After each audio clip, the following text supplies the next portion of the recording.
considered beating on the victim. Yeah. Because they had already assumed the very thing that had yet to be proven. A bunch of freaking skeptics. Yeah. And this is and this is why I say the skeptical community really, as far as I'm concerned, the online skeptical community, I'm not talking about people who actually still do it, Randy and Shermer and all those other people, but the online skeptical community that was composed of third-tier bloggers that repeated the stuff that the smart people said, it's dead. Mm-hmm. Because these people were not skeptics, and more than that, they're not particularly intelligent. Well, for sure, but not intelligent. Are you kidding me? She raised 60 G's. 60 G's on a lie. Yeah. I mean, $60,000. That's a nice Corvette. I'm sorry. That's a nice SUV, fully loaded, that people paid you because they thought that you were harassed. She's never accounted for that money. Yeah, where's not only has she never accounted for that money, she's hitting you up for $30 for a freaking interview that you did a couple of months ago. Oh yeah, it was hilarious. And I bought her book. There's something seriously wrong with these people. And I know there was something that was seriously wrong with these people from way back when. But I really knew it when they hit me with the copyright notice, which is the first thing I got was the copyright strike. They had followed a copyright strike. Then I get an email from Matthew Baxter saying, well, we're not really with the SJWs anymore, and we'd like to put this behind us and move on. And I'd like to talk to you about this reasonably. Doesn't he sound like? You know what he sounds like? With a stick. Oh no, sorry, I added the last sentence. And I wrote back to him, and I said, and basically the context of what I said was, I bet they're sick of you too. I'm sick of you. I bet no one trusts you. I don't believe a word that you say. Mm-hmm. And someone who knows them emailed me and said, well, they were really surprised by your angry response. I'm thinking, well, what kind of social autism is this? If they emailed me and said, take this down or we're going to give you a copyright strike, well, I've considered it was over, it was done, this has served its purpose, I would have done it. I mean, it's good. But to do the strike first and then send the pleasant email, I mean, isn't that just, I mean, yeah. How awkward is that? How about if they just? I mean, they've actually dealt with people before. I mean, not just theoretically. They've actually interacted with people and know how this is supposed to work, don't they? Yeah, but here's the thing, like that bugged me the most was he gets back to me and he knows I just purchased. My wife bought a book of hers, right? So, like he knows I was a fan of hers, but before all this stuff had happened with Radford. And then I started to kind of look at her differently. So, but he was using his wife as kind of like, he goes, now, listen, let's make Karen happy. This was, like, I swear to you, let's make Karen happy. I'm lucky to have a wife like that because, I was clearly, she looks after me. I made a silly thing. And I'm thinking, she beat the shit out of you for like this stupid $30, $60 bill you got in the mail for being on the phone. Then don't be on the fucking phone. And he's like, he goes, why don't you, here, this is what we'll do. This is Baxter. Yeah, this is what he says to me. And I keep just replying saying, sorry, I'm not paying it. And he comes back with this thing, like with these huge stories, like novels of, hey, why don't you put $1 away every week just for Karen, just to show that you care? Yeah, what's it to you to invest all that time into? Just put $1 away. I won't even bother you. Just put $1 away. And I thought, is this guy fucking insane? Like, does he not know I'll beat the shit out of him? Like, no, I mean, really, you got to take a step back and say, first of all, am I going to make a complete ass clown of myself over $30? Well, that's what I said. I wouldn't do it over $100. I mean, it's just ridiculous. I wouldn't. I said to him, I go, Matthew, I'd be too embarrassed to ask. Because he's like, do you not do interviews? And I go, yeah, but I'll do interviews, but No one's ever asked for money. How much are you paying me for this interview? I'm giving you $150,000. Oh yeah. And he's getting gypped. What in what Pez? I mean, the idea of. But here he goes like this. He goes, one, you do it for its own sake. Yeah, but he does it like this. This is what he to people, and if you want to have some sort of cynical motive, it's self-promotion. But the idea of asking for money on top of it is crazy. Oh, he's like, we do interviews, and I'm like, great. He goes, we do podcasts too. They're really worthless and blah blah. And I'm like, okay, so you're putting down the show, whatever. And Mark's like, just tell this guy to fuck off. And then finally, I'm sitting there, like, just annoyed, just trying to enjoy my night with a group of friends, and he comes back with just the stupidest remark, like, "Hey, buddy," I tell him, I'd be kind of embarrassed to ask people, if you need the money, just fucking tell me. Like, if you needed the money, don't tell me about this horse shit about this bill and. He's like, have you not done, interviews with people? When they ask you for interviews, like radio shows, they've never paid me because I told you, like, any radio show. Well, first of all, are they snorting coke off a hooker's tits? Because I want to know what happened to the $60,000. Yeah, that's what I'm thinking. Are you guys insane? You just made 60 G's. What the hell? Like, what did you do? Are you kidding me? Like, they just came back, like, from New York where they did a TV show. It's kind of like that skeptical TV show where they'll have Karen on. They had Baxter on, where they were the like they were showing not the Shroud of Turin, the blood in Italy where the priest prays, and then at midnight mass. Then it's supposed to go liquid. Yeah, so they'll go to Karen, and it's just like a wax suspension, and it heats up or something like that. Well, it's a scam, right? So Karen or Baxter will explain that part of it, and Nichols was on that too. So they were being paid by whatever HBO or not HBO, by the History Channel or whatever to do this. Of course, they were given a fucking hotel room, like every day on Facebook. They were taking pictures of them going out to dinners, these fucking elaborate places that they were going to and having fun and blah. And I'm thinking, dude, give me a fucking break. Like, did you not save any money? Like, well, that's why I suspected like some sort of drug problem, because the only way that you burn through $60,000 like that.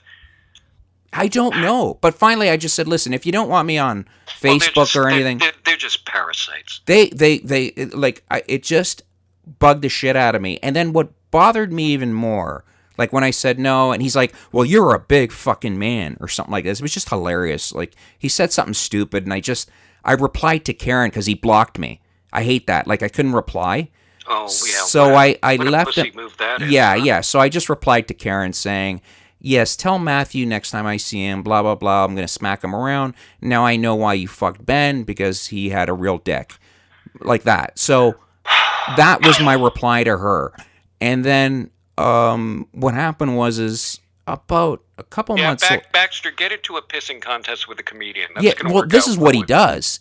I think, and I can't prove this, but my wife gets this message from a guy saying, my wife goes... this guy here texts me saying that you're trying to pick up his wife, and I'm like, what? So shall we bring in Reed Payton again? I don't know who the fuck, but I told this guy, and I just said, listen, I know who you are, I see who you are. You contact my wife, I'll come down to Colorado or wherever you are, and I'll smash in your skull.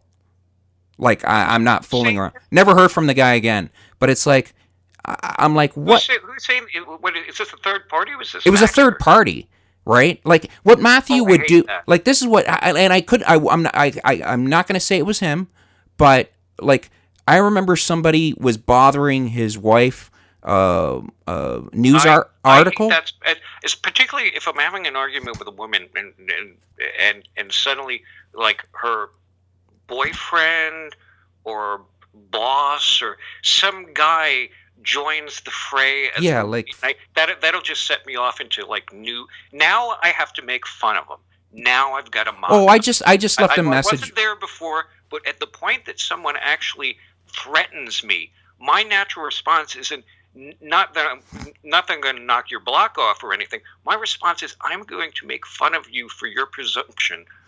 Right. Because I've actually been threatened by people who actually had guns and stuff like that. So some sort of casual email bullshit. And it's happened before, and I just go to places I haven't gone before in an attempt to make fun of I couldn't prove that it was him, but I just couldn't put it. But like I emailed Blake, like I emailed a few people, and I just said, "Do you know who this fucking Blake of Monster Talk?" Yeah.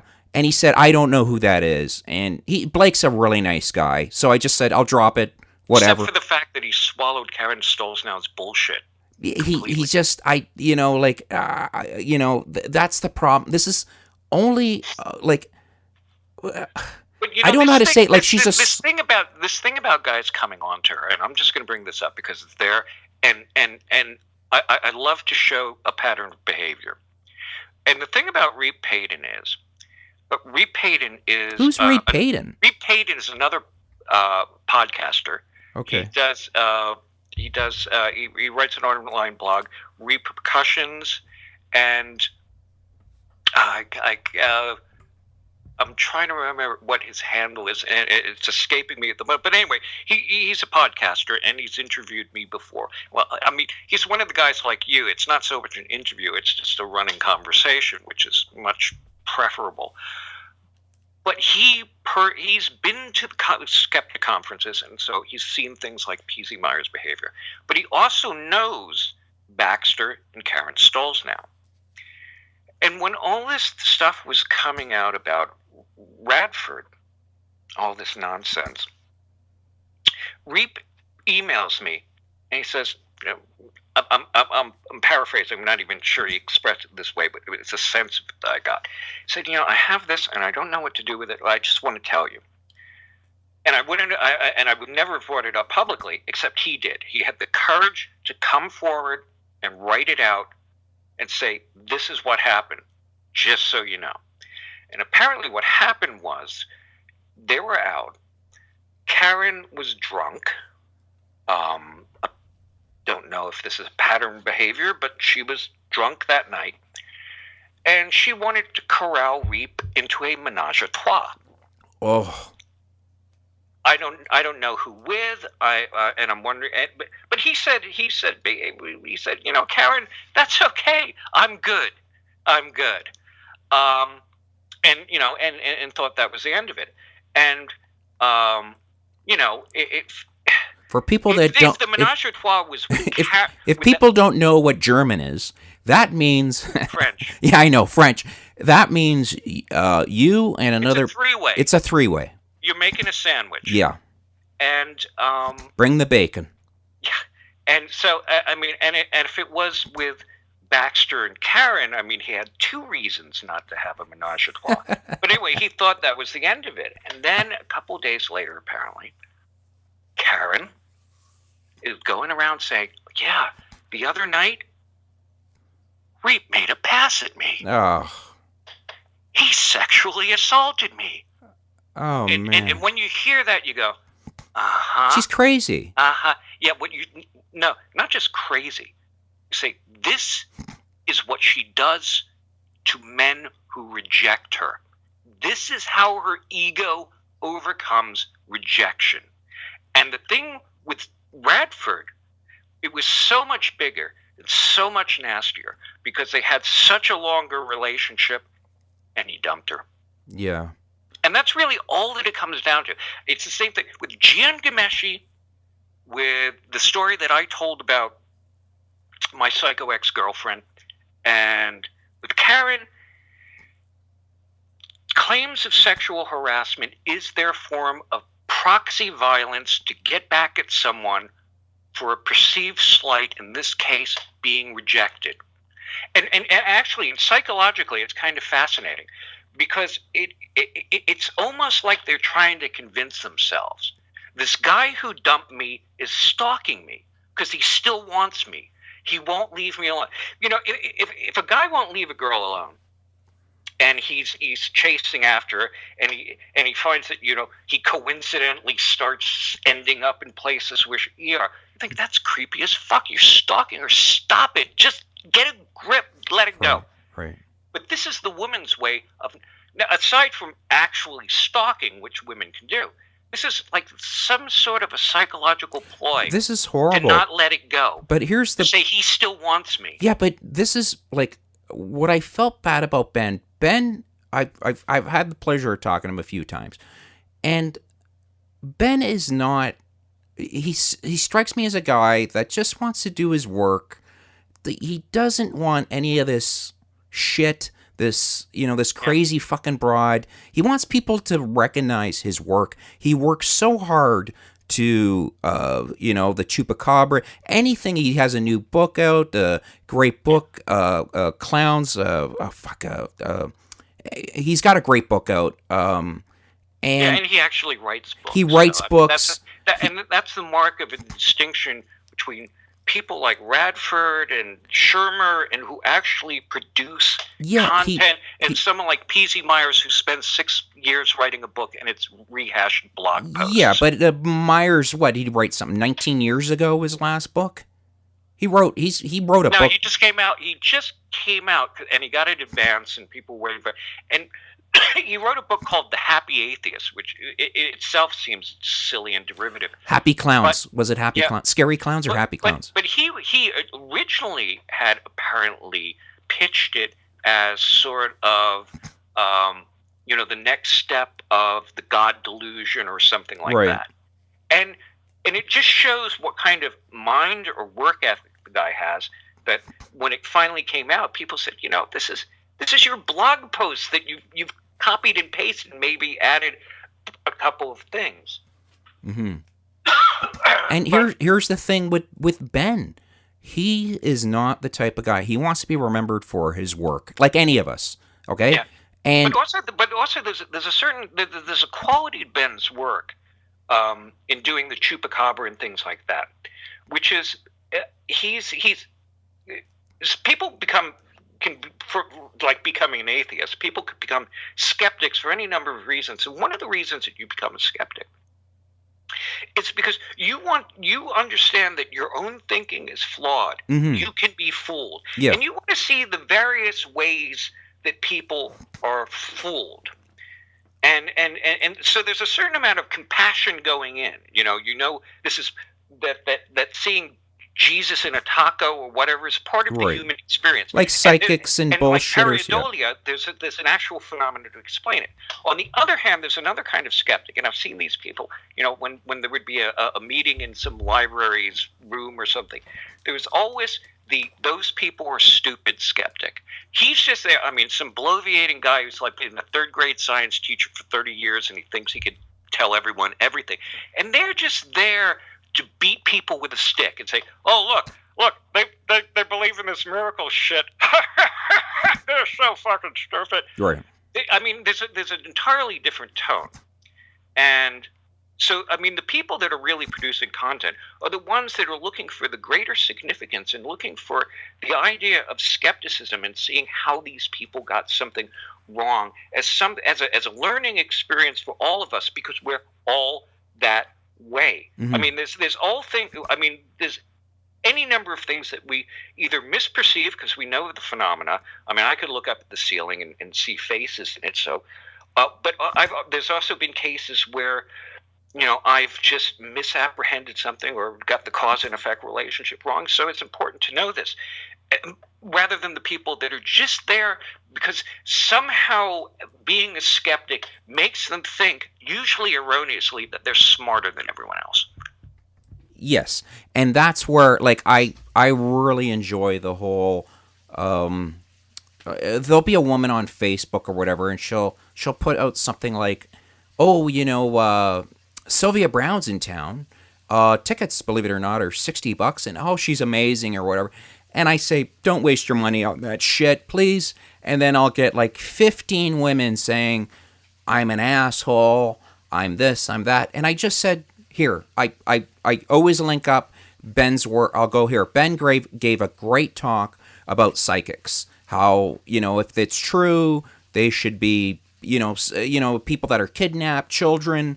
They should, he gave a great talk about that. And I link that up and I say, here, you don't have to take my word for it. Take this guy's word for it. He really studies his stuff. And then the same bitches will sit there and go, can you give me the Reader's Digest version? I mean, it's 2 hours long. I hate that. Oh, it's 2 hours long, and it's just like, are you kidding me? You're willing to travel to downtown Toronto, spend, $30-$40 on parking, $65 for a cheap seat. You're going to buy the good seats because you got some coin. You're going to make a night of it. You're going to walk away thinking, oh, I talked to grandma or ma or whatever the fuck. And you're going to get duped, okay? And the whole thing is, I hate getting duped, okay? So here, check this guy out. He studies his stuff. So, and that's what I like about Ben. That's what Ben wants to be remembered for, okay? Stuff like that. Not by some crazy bitch saying that he stalked her and did all this horse shit. That, I could just tell, it just sucks the energy out of the poor guy. Yeah. Well, and to further the distinction, the theologian Paul Tillich, he was once describing what he saw as the problem with biblical literalism.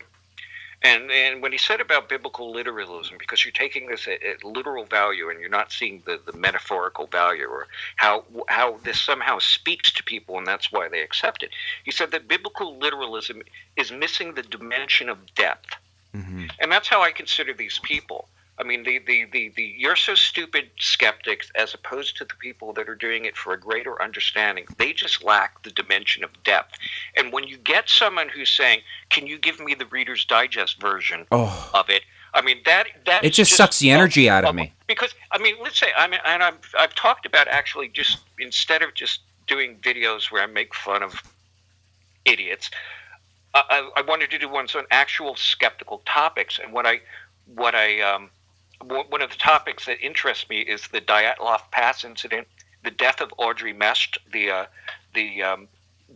free diver who it may be that her equipment was sabotaged by her husband Pippin Ferreira so he could stage this heroic rescue, and it just went south. And there's none of these topics you can do the Reader's Digest version. No, of course not. Especially something like, I mean, I'm thinking off the top, I mean, the Dyatlov Pass incident and all these other things.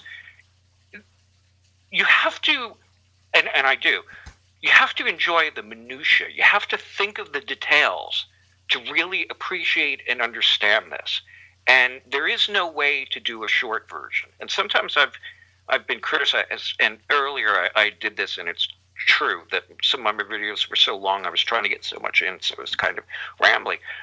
But there are subjects that you really do need to take the time. Mm-hmm. And so, and when someone says to you, I want the Reader's Digest version, does that mean give me the conclusion without any evidence? Yes, I don't understand. Like, to me, you know what it is? It's, well, I'll see the person, and the person is rich lady, that could give two shits.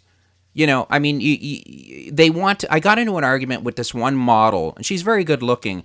We went back and forth because she just kept saying, I had a real experience with a psychic, okay? It's real. And I just said, did you not watch what I sent you? Because, I mean, you're getting it from me. I'm not a brain surgeon. I just don't believe the shit. My favorite person in the Bible is Doubting Thomas. I have to see it. I have to put my fingers through it. The only way I believe in a ghost is if one were to appear in front of me and sit down and talk. That's... Yeah, but not even then, because you might be saying... exactly. It might be the mushrooms that I took 45 minutes ago. You know? I mean, there's a variety of... There might be a cause and effect. Yes, there's a plethora of things that could be happening, where, to me, it's just you're being lazy... Okay, you're being foolish, and all you're doing is I want to just hear the happy story. You know, it's like, I love a great ending. I love a happy ending, but sometimes the endings are bullshit, are sad. Schindler's List was very sad. Okay, there's nothing they can do in that movie to make it happy. Okay, there's nothing. Yeah. Okay, that's just the fact. It was a horrible thing that happened. And there's even any of these types of movies, everyone hates those movies that have that ending of just, everyone dies. I hate those, but when it's a true story, okay, that's what happens. Happy endings don't always happen. And when you're talking to people that have lost a loved one, okay, and have been there, you will believe anything. You'll believe an idiot like a Von Prague that will tell you some horse shit that, hey, he loves you, he's there. John Edwards. And yes, they're all parasites. All parasites. And here's the thing. Baxter and Karen should get into that. Well, here's the thing. If I was... There's room for another false reader. Well, for a fact, if you were a dishonest person, you would make a fortune. You would. If you were a dishonest person, you could sit there and say, I'm a psychic. You know all the tricks. You know what to say. If you were a dishonest person and it didn't bother you that you were ripping people off, taking their fucking money, I mean, you could imagine the millions of dollars you'd be having right now. It's sad. Like, in a way, you go, fuck, I should be a jerk and make this type of money, but no, I got to sleep at night, and I like, I like looking in the mirror. This case is worse than that. Peter Popoff. Yes, it was a famous case of Randy's where he would go through the audience and say, "Oh, you over there, you have this wrong with you, and you live here and everything," and that's because his wife. He filled out these. He had people fill out these cards beforehand, and he had a earpiece with a radio receiver in it, and James Randi found the frequency, and there's this wonderful video that he has where he's overlaying what his wife is saying to his performance.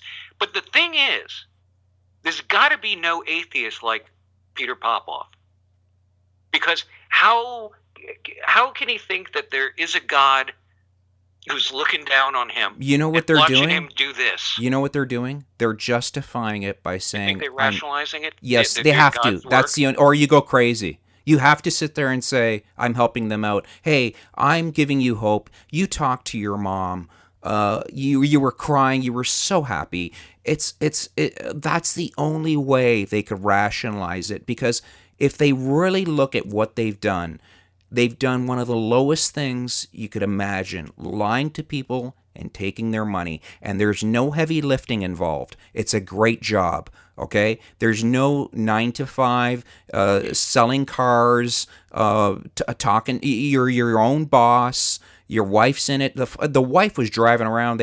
He's got a fucking 911 Porsche, okay? I mean, he was given, in the Randy documentary, they were showing where he was literally, they were throwing away envelopes of dollars and fives because it wasn't worth counting it. Okay? In the parking lot, they were finding these dollars and $5 because it's just, if it's $20, we'll keep it. But if it's $5, it's just gonna, counting it is just not worth it. And people like that, I wish there was a hell for them, because they are disgusting, vile creatures. Well, and there is a nice symmetry there, because people who do stuff like that are cheating people, but also too people that go for supernatural explanations. And remember, to get to any kind of supernatural explanation for something, you have to skip over any kind of natural explanation. And most of the time when people have done that, they are skipping over because they haven't done the work. So they're allowing themselves to be cheated. And the thing for me is, as an atheist and a materialist, that is to say, not that I like money, but materialism means that I don't think there's anything beyond the physical realm. I mean, we are composed of matter. The mind, I'm an epiphenomenalist. The mind is what the brain does. I don't think there's separate incorporeal mind. It's part of a living process. And because of that, when you ground yourself in the physical real world, there's so much more to see, so much more to experience. There's so much more beauty and poetry that you can look at in the real world than you're ever going to find in this nonsense. Mm-hmm. And really, and the exploration, and we've seen this in this, not only the sciences, but in literature and other things, the exploration of this physical realm is beautiful and expansive and never ending, and it should be enough for anyone. Mm-hmm. And so, in a way, part of the thing that motivates me as a skeptic and as an atheist is, as beautiful as they are, when I see, say, the great cathedrals of Europe, I realize that they took generations to build, and they took the treasure of generations of people in that area. I mean, the money had to come from somewhere. Yes. And I'm thinking, as beautiful as those cathedrals are, with the vaulted arches and the flying buttresses and the stained glass, and I was thinking, what else could this have been used for? Yeah. I mean, what else could that kind of dedication and labor and wealth? Because they were fed. Sir, because in a way, it strikes me as it's sort of like the reverse of war. War is based upon the destruction of material goods. I mean, it's just this pit where you're throwing resources in. Mm-hmm. And this is sort of the reverse. It's a pit that you're building up resources, so you have something at the end that you can look at, but it's still as much of a kind of a waste. And so when I see people expending all this energy or even money, like you're talking about, sending money to faith healers or people who actually have medical conditions that not so much anymore, used to go to the Philippines for psychic surgery. I mean, what a waste of. I mean, if you have terminal cancer, you can either have treatment that actually works, but barring that, isn't it better to have spent that time and money and effort doing something that actually enriches what life you have left, instead of going to the Philippines and having some con artist pull chicken blood from your fat folds? And do you ever see the one? It's sad. Yes, and you ever see Randy's supposed to be this mean atheist, and James Randi tells this wonderful, and it makes your eyes water. He tells the story of how he followed this, this Peter Popoff piece of shit, and there was a little kid who, in crutches, who could barely walk, and Popoff wouldn't talk to him, and the kid he'd follow Popoff, and Randy in disguise would see this kid and hear the pain this child was going through, and fucking Randy would start crying, and it would just show you why he does these sort of things. He does these things, and Radford does these sort of things, and people that look into this and tell you that it's bullshit, they do this because they care. They don't want you to be fucking duped. They don't want, look at when you're saying they built the cathedral, it's very simple. They were building the cathedral because everybody thought this life that we have. Points with God. Yes, and the same thing can be said about the pharaohs. If you're going to build, slaves were told you are going to be in there with. Well, actually, it's not the Egyptians didn't use slaves as much as they thought. That they needed motivated, dedicated, and they had fairly well taken care of work crews. Yes, well, the work crews were told, hey, you're going to go too with him. If you do a good job, he's going to bring the best team with him. Well, but and having done actual physical work, construction and stuff like that, when you're a member of a team like that, when you're building a building, you're not doing it to curry the favor of the. It's sort of like being in a platoon in war. You're not fighting for the great cause. You're fighting for the guy next to you. Right. When you're a part of a team like that, and also too, this is a male experience that's often overlooked, which is when you're a part of a team, a sports team, you're part of a construction crew or something like that. I mean, you're working for and with the other guy. That's your motivation, a sort of personal pride. Yes, I've done construction too, and yes, that's the feeling of you're kind of, that you're building something that people are going to walk in, and there's that feeling of when you drive by or you ever see a picture of it, you sit there and say, I carried the bricks for that, or I did the drywall. And, and there's just that wonderful feeling of, I made that, and that's where I don't think people these days are too focused on the computer bullshit. Blue collar jobs are beautiful things. I mean, yeah. I worked in lumber yards and did all that, and it's those are important. But where I work, they're doing a lot of renovation. I was outside, and this kid who was a member of the construction crew that was they're putting up these sort of balustrades for railings and pouring concrete. He bummed a cigarette off me, and he asked me, "What are you doing there?" And I said, "Well, I work in IT." And he said, "Well, yeah." And he was almost like embarrassed that he's doing this. He's a young kid. And he said, "Well, yeah, I'm trying to work for this and that, but I got to do this right now." And I looked at him and I said, "Man, there's nothing wrong with building stuff." Yeah, totally. Totally. And maybe this is the metaphor for the entire conversation with Ghomeshi and with the skeptics and everything. I mean, the decision that you have to make is, are you building something or are you just destroying shit?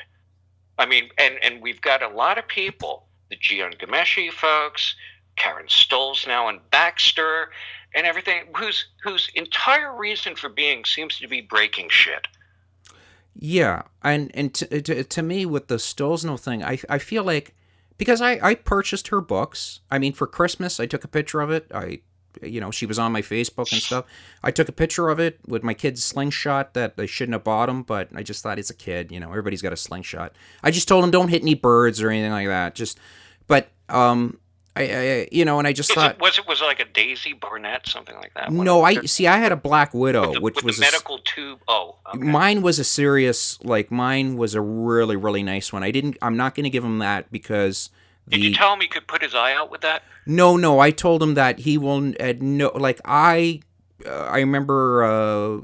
I grew up with a bunch of Newfies, and that means Canadians from Newfoundland.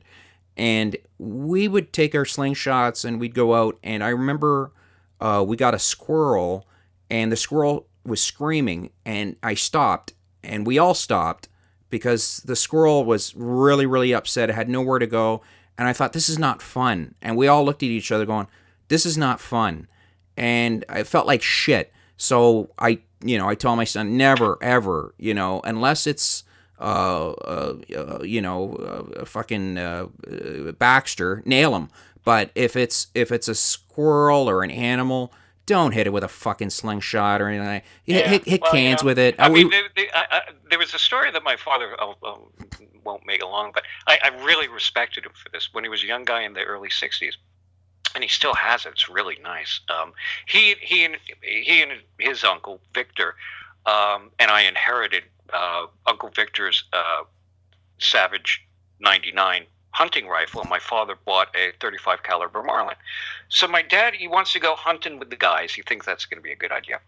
So he's got this really nice Marlin rifle, and it's got a scope on it, and he buys the jacket with the padded shoulder.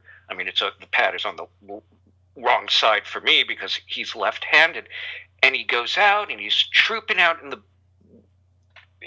woods, and he's sitting there and doing whatever hunting stuff you do, and this deer comes right into his sights, and he gets the crosshairs on it, and he looks at its little deer eyes, and he says, "Why the fuck am I doing this?" Mm-hmm.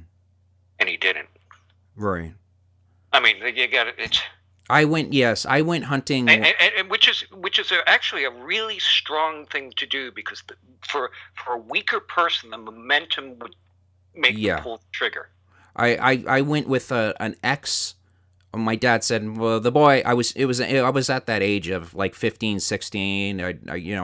My favorite Full Metal Jacket, and I was totally into, watching war movies, and I just love those, loved guns, and my dad said, Romeo is his name is Romeo. Him and his brother were Vietnam vets, and they're gonna go hunting. Did you want to go with them? And he was. I saw that movie. It doesn't end well. Oh fuck! I just watched because I love the banjo bit. They Is that the Deer Hunter or Deliverance? No, Deliverance. That was Deliverance. Deer Hunter's an awesome movie. Deer Hunter, I believe, was 1979, but it was a great, great movie. So I go hunting with these ex-Vietnam vets, and they get higher than a fucking kite in the car, and they're passing me the joint, and I'm smoking. I'm going, but we got guns here, and he goes, yeah. So they go hunting. He pulls out an M16 and unloads it on a fucking oak out in the middle of nowhere. And that's fun. Oh, was it ever? But I'm just sitting there thinking, these men are psychopaths, and they shot anything that moved. I had a bag. I had rabbits, pheasants. Fuck, if it was another person, they would have shot them. I mean, these guys were just they were hitting anything and everything, and I just thought, this is the first and last time I ever go hunting, because nothing will get by these guys. He would just sit there and Romeo would go, don't move. And I go, why? And he goes, there's a rabbit right there. I go, there's literally there's nothing there. And he goes, there's a rabbit. We just walked by, and what they do is they purposely hide, but when you walk by, they'll run away. So these two guys, fuck, they could hear everything. They could see everything. And as a kid, just looking around going, nothing could get through, if I was at war, I'd want these guys, because the way they were walking was amazing. They just kept saying, you make too much fucking noise. And I'm like, okay. And I would literally try and tiptoe, and they'd go, don't walk like a fruitcake. Watch. This is how you walk. And they were showing me how to walk, and I just thought, since they were Vietnam veterans, they were amazing. There was a certain selection process going on for people that didn't get those kind of lessons. Yeah, exactly. And that's what he told me. And he goes, just be happy. And it was a moment in time when you just, when you sit back and you just think, is this really happening? Like, am I too high right now, or am I really, it was just, you're a little, I was 15 years old, and there's these... See, but when you think something and you say, did I say that aloud? Yeah, I do that. Did it, that's when you know you're too high. Tom Stade got me, in Niagara Falls, he got me so... He goes, listen, the show starts at 9 o'clock tonight, and I go, oh, for fuck's sakes, I hate the 9 o'clock shows. And he goes, let's go smoke a joint. And Tom would smoke like a chimney, and I would never smoke before going on stage. And, I'd smoke cigarettes, but not joints. Yeah, I would never drink or do anything like that. Nothing like that. I couldn't. And I was driving, and I don't drink and drive, so I just very... I can't imagine performing in any capacity. Oh, because you kind of get these self-referential... You have no idea. I told the same fucking story twice. Okay? The same joke, the same pause, the same... The only person laughing was Tom Stade. Okay? And because he knew you saying he knew. He had no idea. I had no idea. I told the exact same story twice. That's how high I was. And then he goes, never again, Vito. Never again. I go, what happened? Yeah. And he goes, you fucking told the exact... Not only did you tell the same bit, you told your whole story twice. So I never, unless, but never when I'm working. I've actually... I've performed in theater companies and everything with someone, with people who would have a big freaking belt. I mean, not just to loosen up. I mean, they were getting a little more than buzzed in order to perform it. And they thought, wow, I'm just hitting it. And I'm thinking, your energy is so weird right now. And I would take him aside. I said, don't ever do that again. He said, well, why hurting? I said, the audience, you're cheating them. Right. Well, I've worked with several guys. Guys will go, you got some guys will do coke. Some guys will drink like fish. I mean, I knew one guy that would just drink fucking, and I would just think, this is the only way you could get up. And I would, I could see it, because after a while, if there's sometimes it'd be 500 people in a smoke-filled room. The air, I mean, I remember the days when there was so much smoke. It was like a blue cloud, like it was a blue cloud in the club. And you would just sit there and go, and your nerves. I mean, there's a 10:30 show where it's a rough crowd, and your fucking nerves would just, you're going, oh man, this is going to be a tough crowd, and you could see why, you do the coke or you drink or because you're just terrified, man. You just sit there and go, oh fuck, it's gonna, you're constantly being marked, you're constantly being evaluated, and you're under pressure. So the hardest thing to do is make people laugh, and you're just, it's just I could see why they do it. And if I remember a guy saying to me, he goes, cocaine. I go, what's it like? And he goes, you feel like a god. And as soon as he said that to me, I'm so happy. It was Jamie Valley who said that to me. And I was so happy he said that to me, because if I felt like a god, I would always want to feel like a god. Okay? Mm-hmm. And I've got that thing where I've got an addictive personality. So if I were to do it, and it made me feel great, which I'm pretty sure it would, I would do it all the time. Performing is, for me, theater, the ephemeral nature of it, the fact that it was like a San Mandela, you never did it twice, and people were involved in the fact, especially when I was doing it in Arizona and we were doing it at a flea market, and there were people there who had never seen live theater before. They were part of this. Oh, nothing beats live theater. This ritual. In fact, I'll tell you a couple of theater stories. When I was in Arizona and we were doing the Lion in Winter in a flea market, and they set up folding chairs, and we had a raised podium. And when we first did the run, the people that were financing it, how about this for a stupid fucking idea? They came in and we were doing a rehearsal. I think we were going over the one of the last technical dress rehearsals. And they said, what we want to do is want to record the performance and you can lip sync it. I'm not kidding. What? And we looked at him and we said, are you out of your fucking mind? Because there's no way. Because there's no possible way that would ever sync up. We're not doing was he joking? 3-minute segment song. The blocking is always slightly different. The energy is always slightly different. There's no way it wouldn't sync up. So we didn't do that. Was he joking? No, he wasn't. Well, he's insane. An idiot. He was a businessman. He was like a member of the Rotary Club that put up money and thought he got to tell us what to do. And we said, no. And we had such a good run that 2 weeks later, because people, and then it spread by word of mouth, this production of Lion in Winter, and they said, can you come back and do a few more performances? Like a command performance. Cool. So we're in this flea market, and we're in costume during one of the run of the performances. I think it was the matinee that we were doing.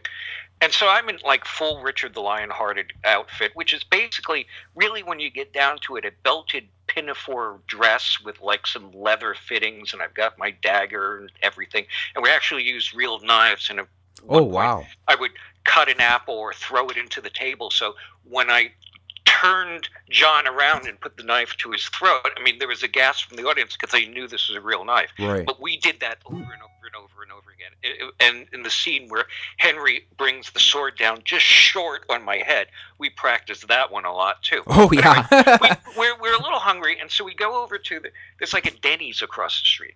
So we walk into the Denny's, and we haven't bothered to get out of costume. So, if you're in the context of the theater, we're dressed in medieval clothing. Outside of the context of the theater, me, John, and the guy playing Jeffrey are three guys in a dress. And so we walk into this Denny, and this bunch of leather and beards look at us. Oh. And I realize, oh shit, it's the Laughlin River days. These are all bikers. And we're like, oh man, god damn it. So one guy comes in and says, well, what are you doing? I said, well, we're doing a production of Lion in Winter over there. And we talked to him for a while. Lo and behold, when we do the performance that night, we look out there, there's a shitload of bikers out there. That's great. and they really liked it. And we would talk after the show. We'd have like a little debrief with the audience and talk about what we did, and they were really into it, and they were really fine audience. The other end of the spectrum, as far as one audience member, I guess, I spent a couple of semesters at SUNY Buffalo in upstate New York, which is way up there by the Canadian border, right, at Niagara Falls. And we were doing a production of One Flew Over the Cuckoo's Nest, and I was playing Billy Bibbit. I was a young, skinny kid, so I'm not fat now, but I could get away with it. And I was living off campus, and I had a Japanese motorcycle. I had a Suzuki. So I wasn't coming from rehearsal, but we were in the run of a production. So I was driving home, and I stop off at this dive bar on Main Street. It's probably still there, called PJ Bottoms. So I walk in there, and there's some bikers there. Both these stories involve bikers. And I sit down, and they carrying my helmet because I don't want to leave it out because someone could cut the strap and take it. So they ask me, what am I riding? And so I say, it's a Suzuki 500, and we're talking back and forth. And have a couple of drinks, and then it seems we're leaving at the same time. And I walk out, and I'm walking to my motorcycle, and I hear the guy behind me say, "You're not a bro." And I turn around, and he punches me right in the face. Oh, fuck. And I drop, and as I get up, one of them kicks me in the eye, breaking my nose and fracturing my eye orbit.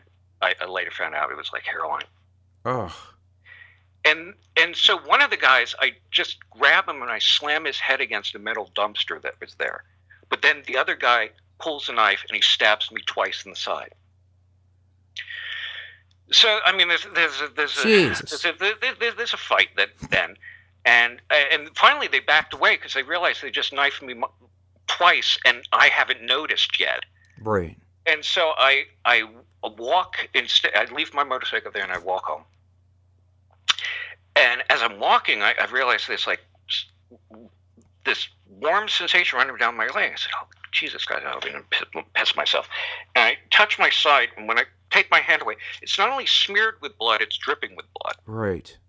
And I get in there, and my roommate Steve is there, and I say, and he looks at me, he goes, "Fuck, what happened to you?" I said, whatever. They call an ambulance, and I won't sit down. And I won't do anything else. I won't get on the gurney because no one ever died standing up. Yes, so I go to the hospital. And they patch me up. And it turns out that the side, they missed everything important. I mean, it didn't really even... But that's because they stabbed you because you were riding a Japanese bike? Yeah, exactly. Holy fuck. How long ago was that? The thing is, now I got the shiner... I have a broken nose. I have the shiner from hell. My side is entirely stitched up. Right. Because I mean, it's a shallow thing. It's more like a slash than an actual penetrating into the thorax. And I got to do a production of One Flew Over the Cuckoo's Nest. You're perfect. We have a performance. Right. So this is the next day, and so I mean, it's not like my guts are hanging out, but yeah, my side is stitched up and I look like hell. So in the production, to explain my appearance. Because Billy Bibbit has repeated suicide attempts. Right. They make up some line about, he cut his throat, cut his wrist, passed out, and hit his head on the sink or something like that. So we get through the performance, and I'm doing it. The only thing I worry about, there's one point at which when there's the hookers in the ward, I have to kind of sort of run into the room and slide, and I do it. They were telling me, "Don't do it." I said, "I'm going to do it." Don't do it. I did it. Hurt like a son of a bitch, but I did it. Well, it's so afterwards, I said, "Jesus Christ, thank God I got through that." And then one of the cast members comes in laughing. I said, "What's funny?" He said, "Oh, there was someone I knew in the audience." They said, "The show is really good, but Billy's makeup looks so fake."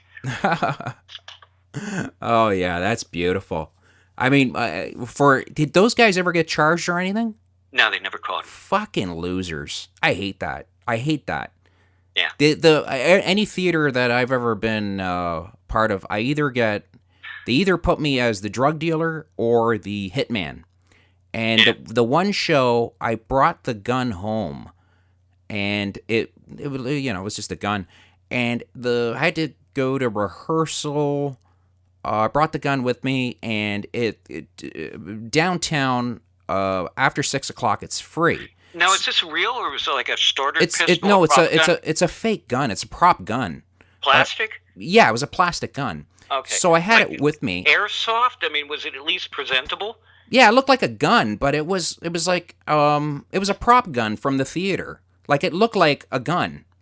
It just didn't fire anything, right? Yeah. So I had it with me, and I was dressed up. I had my leather jacket with me, and it was about 2 minutes before 6 o'clock, and I go to the parking attendant, and I'm like, okay, I'm gone. And he's like, okay, that'll be $15. And I go, what are you talking about? I go, it's going to be 6 o'clock in 3 minutes. And he goes, yeah, well, you're going to have to wait. And I go, are you and I was going to be late and stuff. So I put the gun down on the counter, the little glass counter. He goes, whoa, whoa, whoa. And I go, I can't. I was so angry. I'm like, I can't believe. That ended so badly. I can't believe you're charging me. I can't. And he's like, no, I'm not charging you. I'm not charging you. And I'm like, you fucking people. I go, you fucking crazy.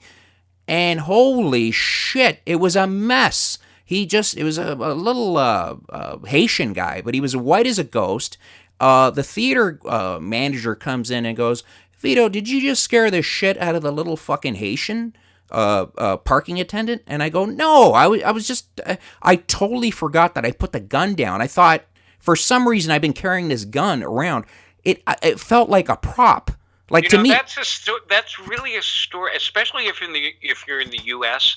That may not end very well. No, not at all. I was carrying this gun around. Not at all. That was a stupid move. But I remember just pulling it out, going, "This is bullshit," and just slamming it on the counter, and just the look on his face, going, "Buddy, it's $3. Like, what the fuck? Like, But yeah, those are the good old days of theater that I miss.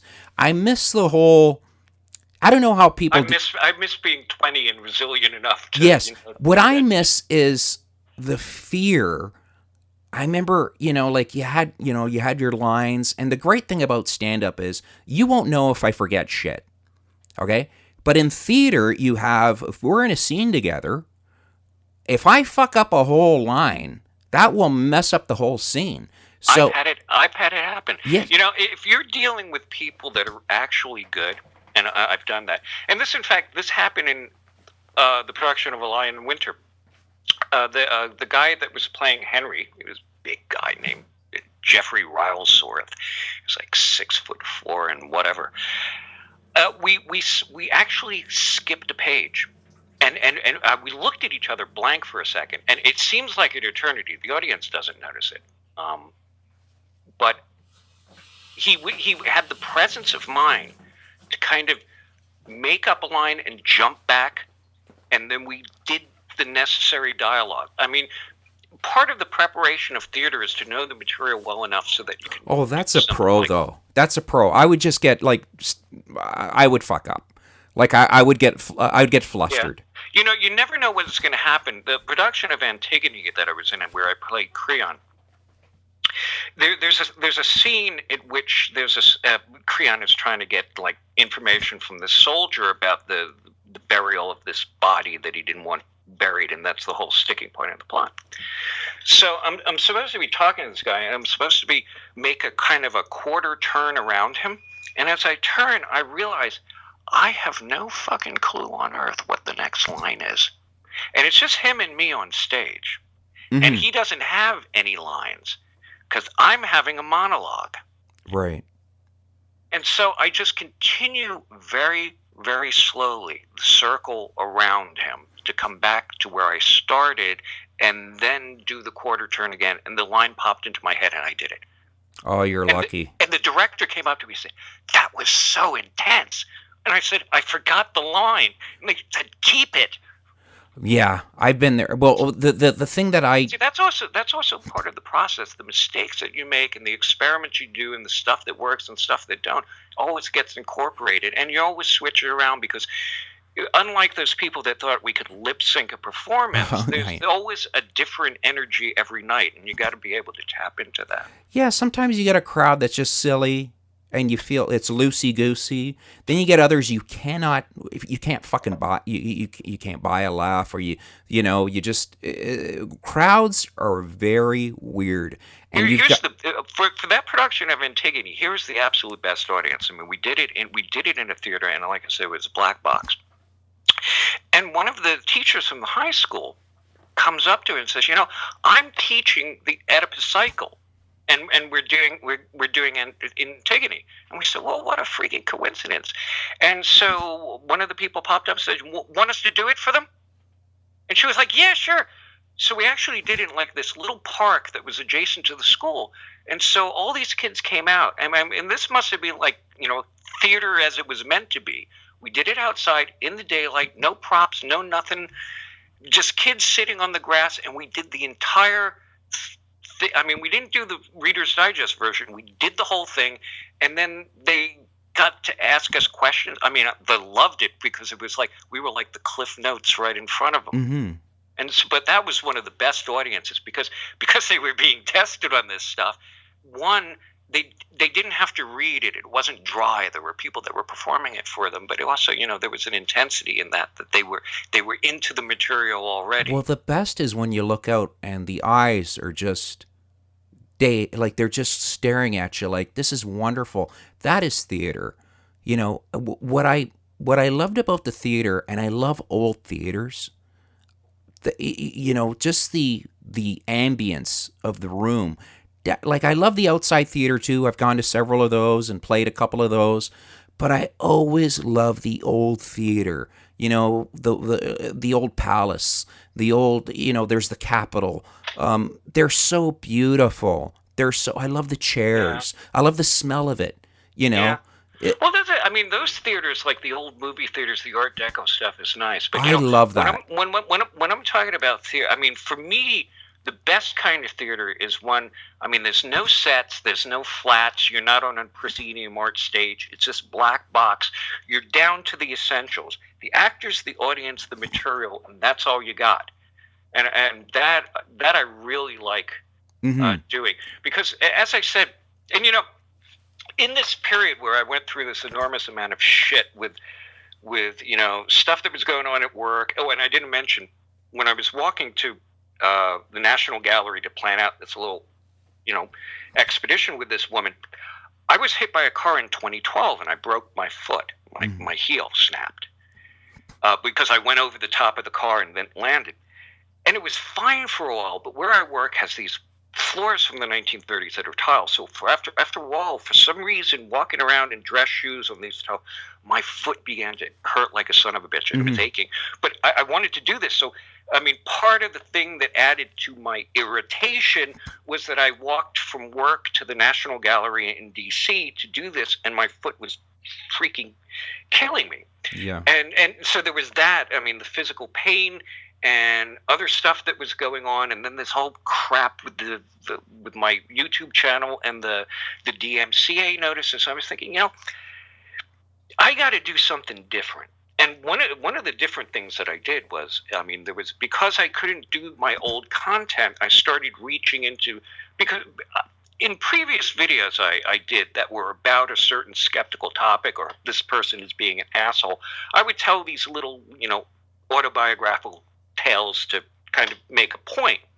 And it's people like that. So, I mean, recently, in the light of this, I've expanded on that. I did stuff that really isn't about an issue per se. It's more of an autobiographical to establish a point. And I'm also working on what I want to do is, and here's the thing. I mean, when you're talking about not wanting to go long on doing a podcast like this, you got to realize a lot of people tell me when I do one of the longer videos, they're doing something else. They're not sitting static in front of the computer and just watching my avatar and maybe a couple of subtitles or whatever clip. They're walking around and they're cleaning the house. One guy said he likes to listen to my stuff when he's practicing with his bow in the garage. Right. And stuff like that. And so, it forms this background. So I realize, for some of this stuff, it's not even necessary to do a video. I could do something as a SoundCloud piece. So I'm reaching in for a lot of these anecdotal stories, including, the thing about the death of my friend who was killed by someone, and wanting to do that. But also, one of the things I realized was The Lion in Winter was the last production I did when I was in a theater company in '95.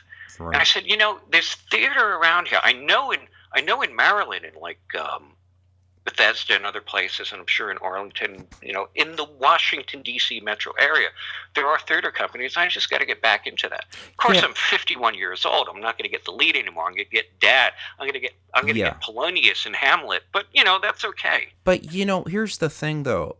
I sometimes, like, before I talk to you, I always like to go for a walk.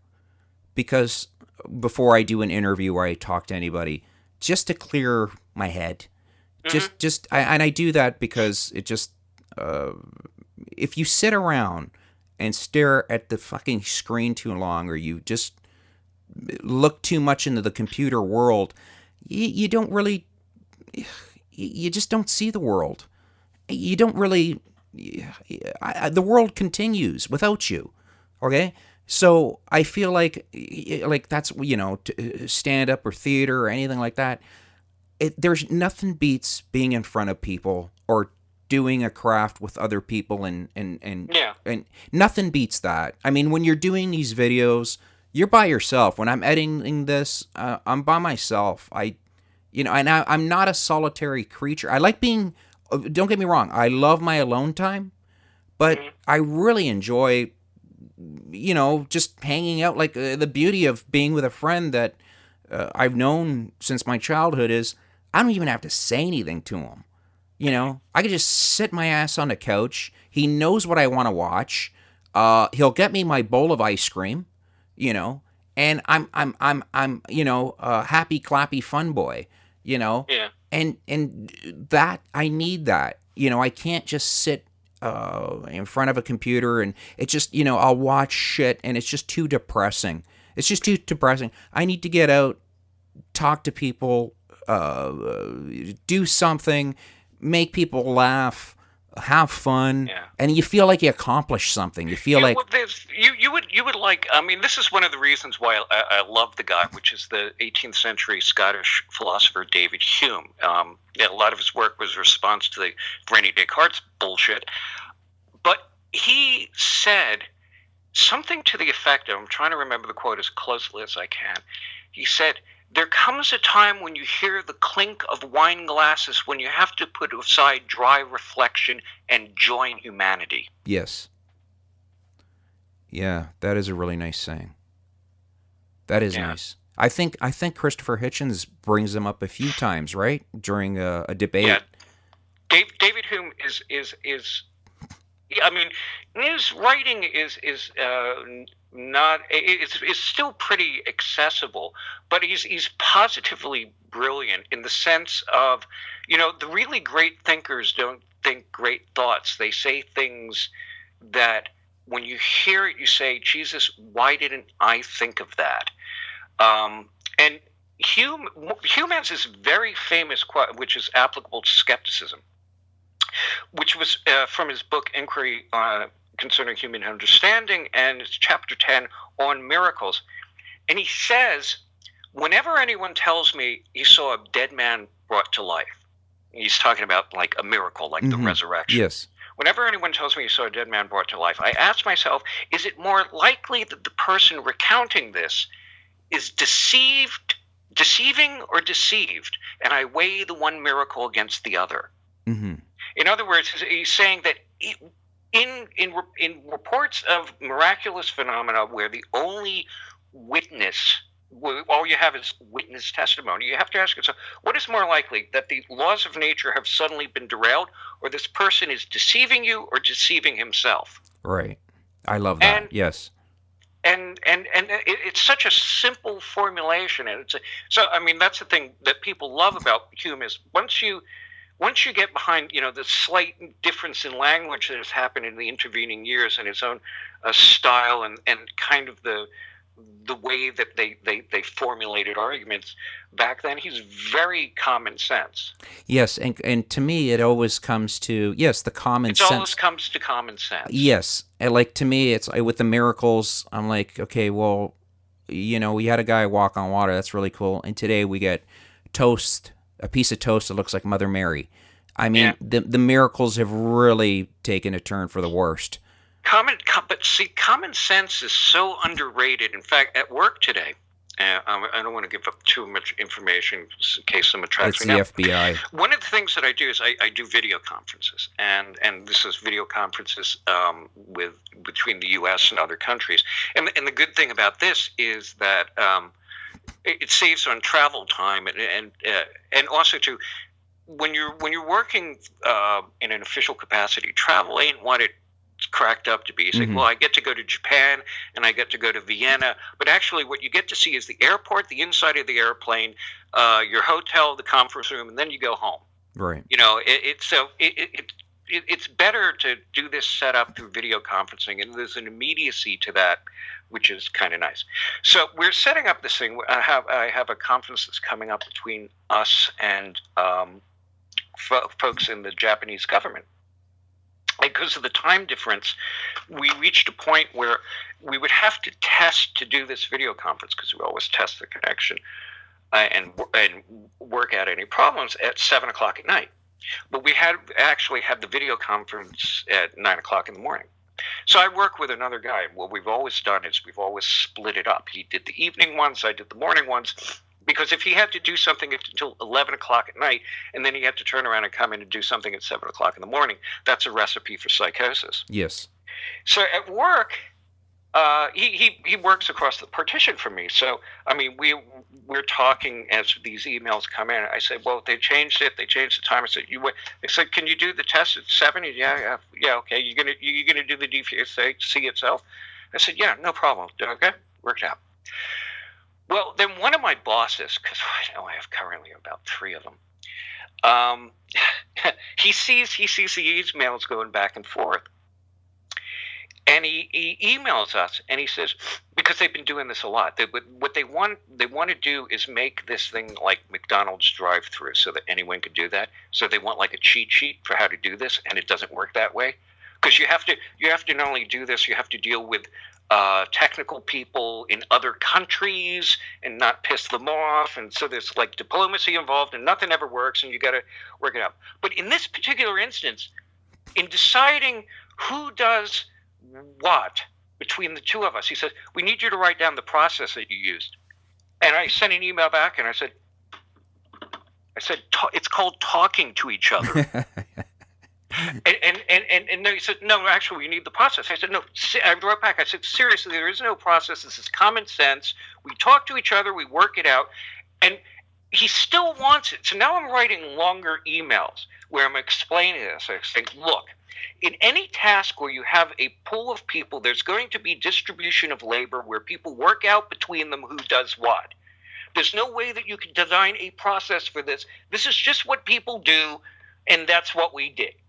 And so someone else joins in and says, well, all kidding aside, what Michael's trying to say, and I email back, now I'm pissed off. Right. And I tell you, my ability to get mad in email, even in a business capacity, and like I said, there have events with getting pissed off in text that spilled off into email, and someone else pops into the conversation to berate me, and then everything goes off. So I'm trying to control myself. And but I had to type back very seriously. I was absolutely not kidding. I really mean it. And I'm thinking, what is this insanity where somehow I know why he's doing it, because he wants to seem as though he's doing something. So right. He knows the term process, or he's doing this. But I'm thinking, at what point did we lose the sense of we've become so mechanistic that we need a process for just shit people are supposed to do all by themselves. That's supposed to be common sense, and but unfortunately, in a way, that's true, because we were talking about this earlier. We with texting and other forms of communication, and with the idea that really what has happened with the internet, where we're gifted with this unlimited means for people to disseminate information, to give their opinion, and they don't have to own radio stations or television stations or newspapers and everything, and you can get just a bigger distribution. But no sooner had we put this into place then people started looking for ways to truncate it. Everything from the the Communications Decency Act back in the 90s. It's always someone else. It's not because we don't like your opinion. It's for the children. Think of the kids. Yeah. Well, and now we're eviscerating Twitter because of the Trust and Safety Council. And I say to myself, what's going on with that? How do we get to the point where people are expending so much energy not in people talking to each other, but either trying to stop people from talking to each other? And why the fuck is this person texting me over maybe a minute's worth of conversation over 3 hours? Why are you doing this instead of calling me? Yes, that's. And I wonder where is this coming from? Yeah.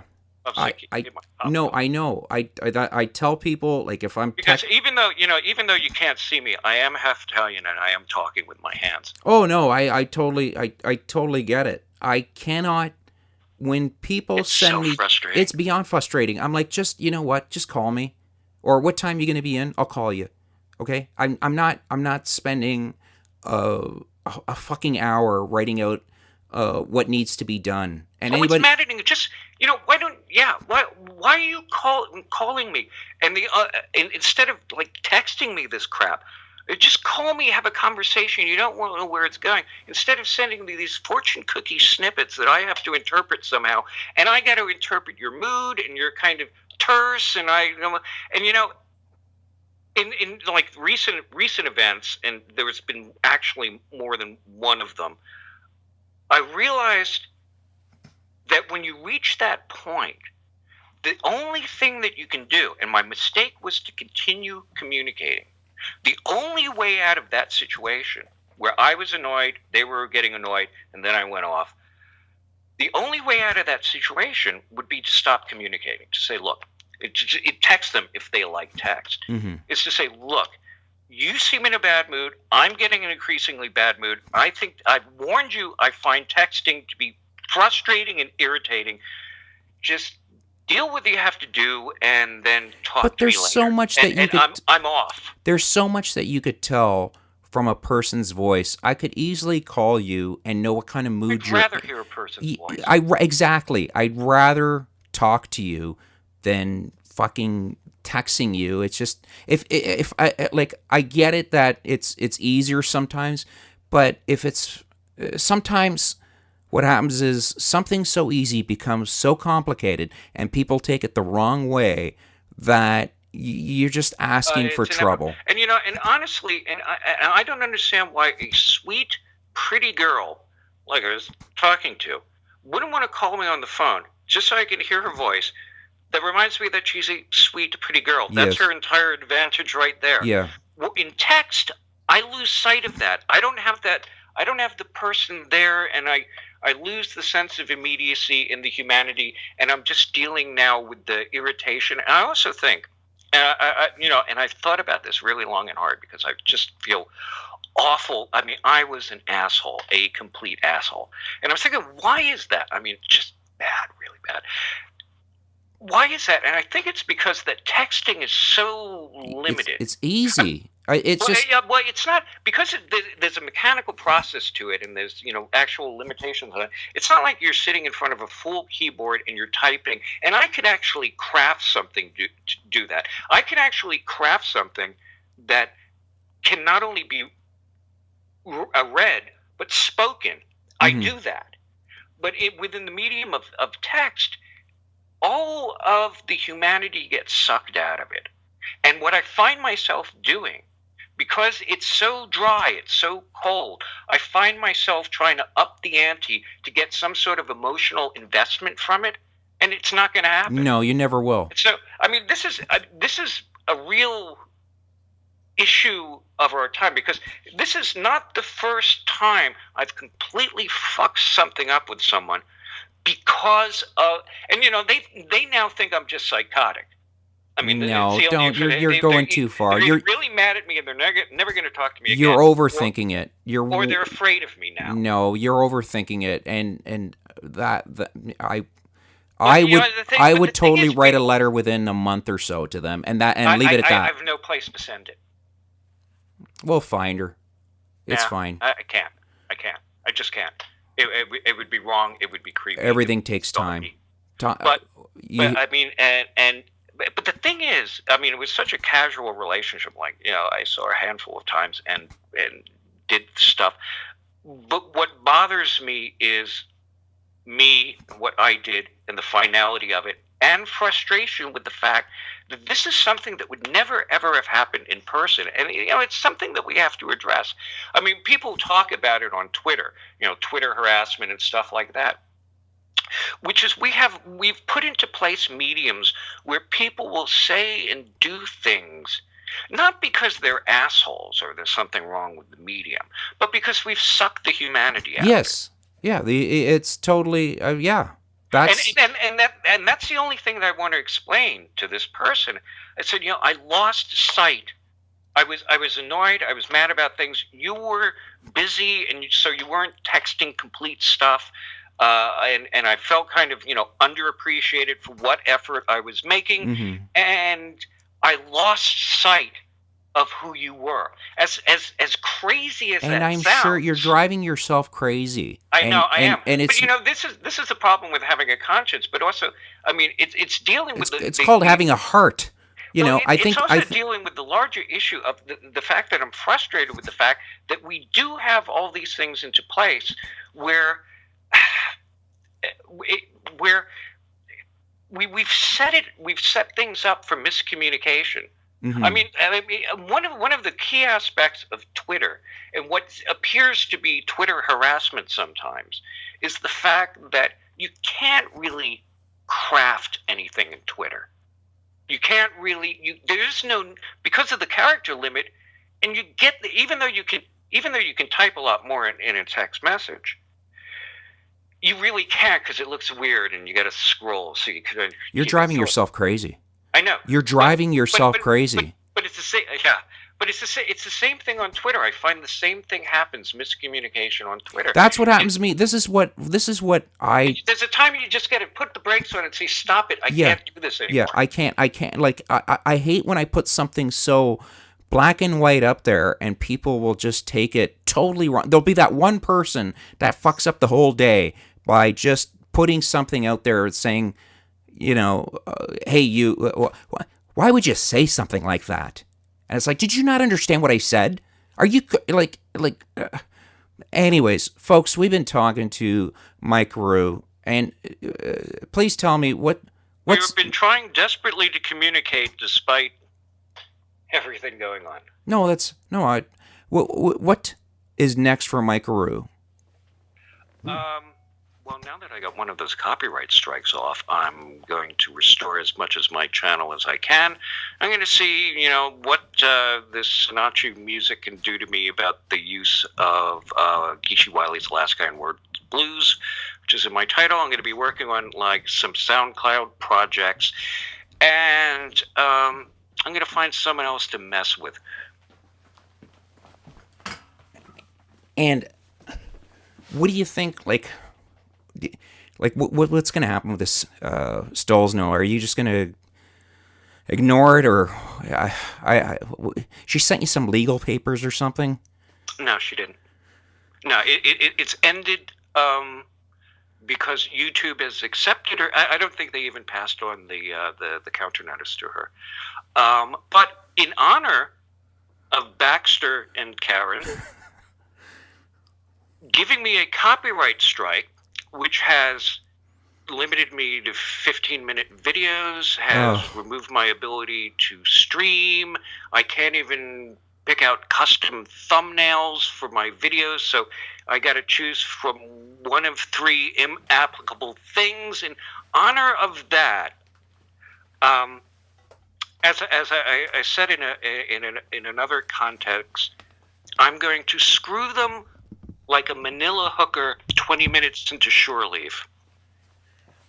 Yeah, I mean, You know what pisses me off? You don't like that metaphor? No, I love it. I love it. They are my chew toy. Doesn't Baxter remind you of? He reminds me of, like, it's like a guy getting sack of potatoes. A guy getting a speeding ticket, telling the cop, "Listen, you were going just as fast as me. It's only right that you pay half." Yeah. You know, like he could talk his way out of. Do you ever notice that he's just constantly trying to talk his way out of shit? Yeah, and he's not any good at it. You know, the thing is, I mean, the meta on what I've been doing on the internet since I got on it in '95. I mean, I took part in the alt religion Scientology when Scientologists vertically spammed the place so that so people didn't release the OT7 text. I mean, because the thing about Scientology is before you get to the really crazy part, you got to spend years and lots of money. So they don't want people skipping to that stuff about Zeno. Wait a minute, you took the Scientology courses? No. What happened was back when discussions happened on Usenet, if anyone remembers Usenet, there was a group, it was actually called Alt Cult Scientology. And it was formed by a bunch of ex-Scientologists who woke up and realized what the hell they were doing. And so they put up stuff that was critical of Scientology, including these texts. And as I said, in Scientology, before you get to the really weird stuff, it starts out almost like a self-help thing, like Diagnetics or something like that, and it progresses. But you have to invest a lot of time and a lot of money before you get to the stuff that's really crazy. So they don't want people getting the crazy stuff first and saying, "What the hell is that?" So what happened was, because people, ex-Scientologists and other people, were releasing these documents and other critical stuff into the news group. And if you look up the name, there's a guy, Jim Lippard, he wrote an article. I think the title was "Scientology versus the Internet," and it's still up. It was written in '95. And what they did was you could do a denial of service attack against people by overloading their server with extraneous information. Mm-hmm. What they were doing was, they were going through disposable AOL accounts, and this was at the time when AOL had stopped being its own little quarantine place and it spilled out into the greater internet, dropping the IQ at least 50 points. And they were using disposable AOL accounts to pump bullshit into the news group to increase the noise to signal ratio to the point where that nothing could go on. And so this went on for a while, this war between people who kept reposting the stuff and the Scientologists that were posting crap to drop everything, down the queue. And as it finally turned out, the Scientologists lost. I mean, even to the point of them being very litigious. And they said, anyone who uses the OT7 quote or whatever, we're going to sue them. So we started, at the time, there were signal lines that you could have in your post that would, a repetitive thing. It was like a signature in your email. So we would actually put the thing that they said they don't want posted in our signature line. And we would get, they had a lawyer, her name was Elena Cobran, I believe. And she would email people legal threats. And so it was a sign of honor to say, I got my letter from Helena. Right. But I mean, ultimately, the point was that aside from doing disruptive stuff and posturing, Scientology was utterly toothless. I mean, they couldn't do anything. And that's the nature, and that's the thing why people like the internet, because it's supposed to make, and at the time it made, the suppression of information impossible. But what's happened in the meantime is that from an open internet in which people lost their shit when these two lawyers, Cantor and Siegel, posted, a kind of a pitch for their immigration law business, they lost their shit because that was like commercial stuff and you don't have it on the internet. I mean, it seems naive now. But then once the commercialization of the internet started, everything that people feared came to pass, and not just banner ads and pop-ups and bullshit and spam. But what also happened was the means of discussion moved from being this open-ended, open source thing that nobody controlled to a series of corporate-owned social media gulag archipelagos. And that's the situation we're in now, where the discussion that you have on the internet is not on some sort of open source thing that no one controls. It's on Twitter, who has just put in a trust and safety council and panders to certain people. I mean, in the Orwellian sense, all animals are equal, but some animals are more equal than others. And in my case, I lost my original Twitter account for posting stuff that was critical, mocking of Brianna Wu. And one of the things that Brianna Wu really hated you talking about was the fact that she used to be this guy, John W. Flint. And the reason is not that it's transphobia or you're trying to bring up the fact that Brianna Wu is a transsexual. The thing was, John Walker Flint did a bunch of shit that Brianna Wu wants you to forget about, including harassing people, including walking into a newspaper office, if I remember the story correctly, because they wanted to have a cartoon or an opinion column. And one of the people actually kind of dove behind under the desk and looked, and someone said, "What are you doing?" He said, "There's a restraining order against that guy. He's not supposed to be in here." Right. So, I mean, the point about Brianna Wu is pointing this out is that she in the same way that Karen Stollznow is trying to make you forget her accusations against Ben Radford by using the system to shut people up. And she's done the opposite. Trying to make you forget not only the stuff that she did, but the stuff that her previous incarnation as John W. Flint did. Mm-hmm. And Twitter is just fine with that.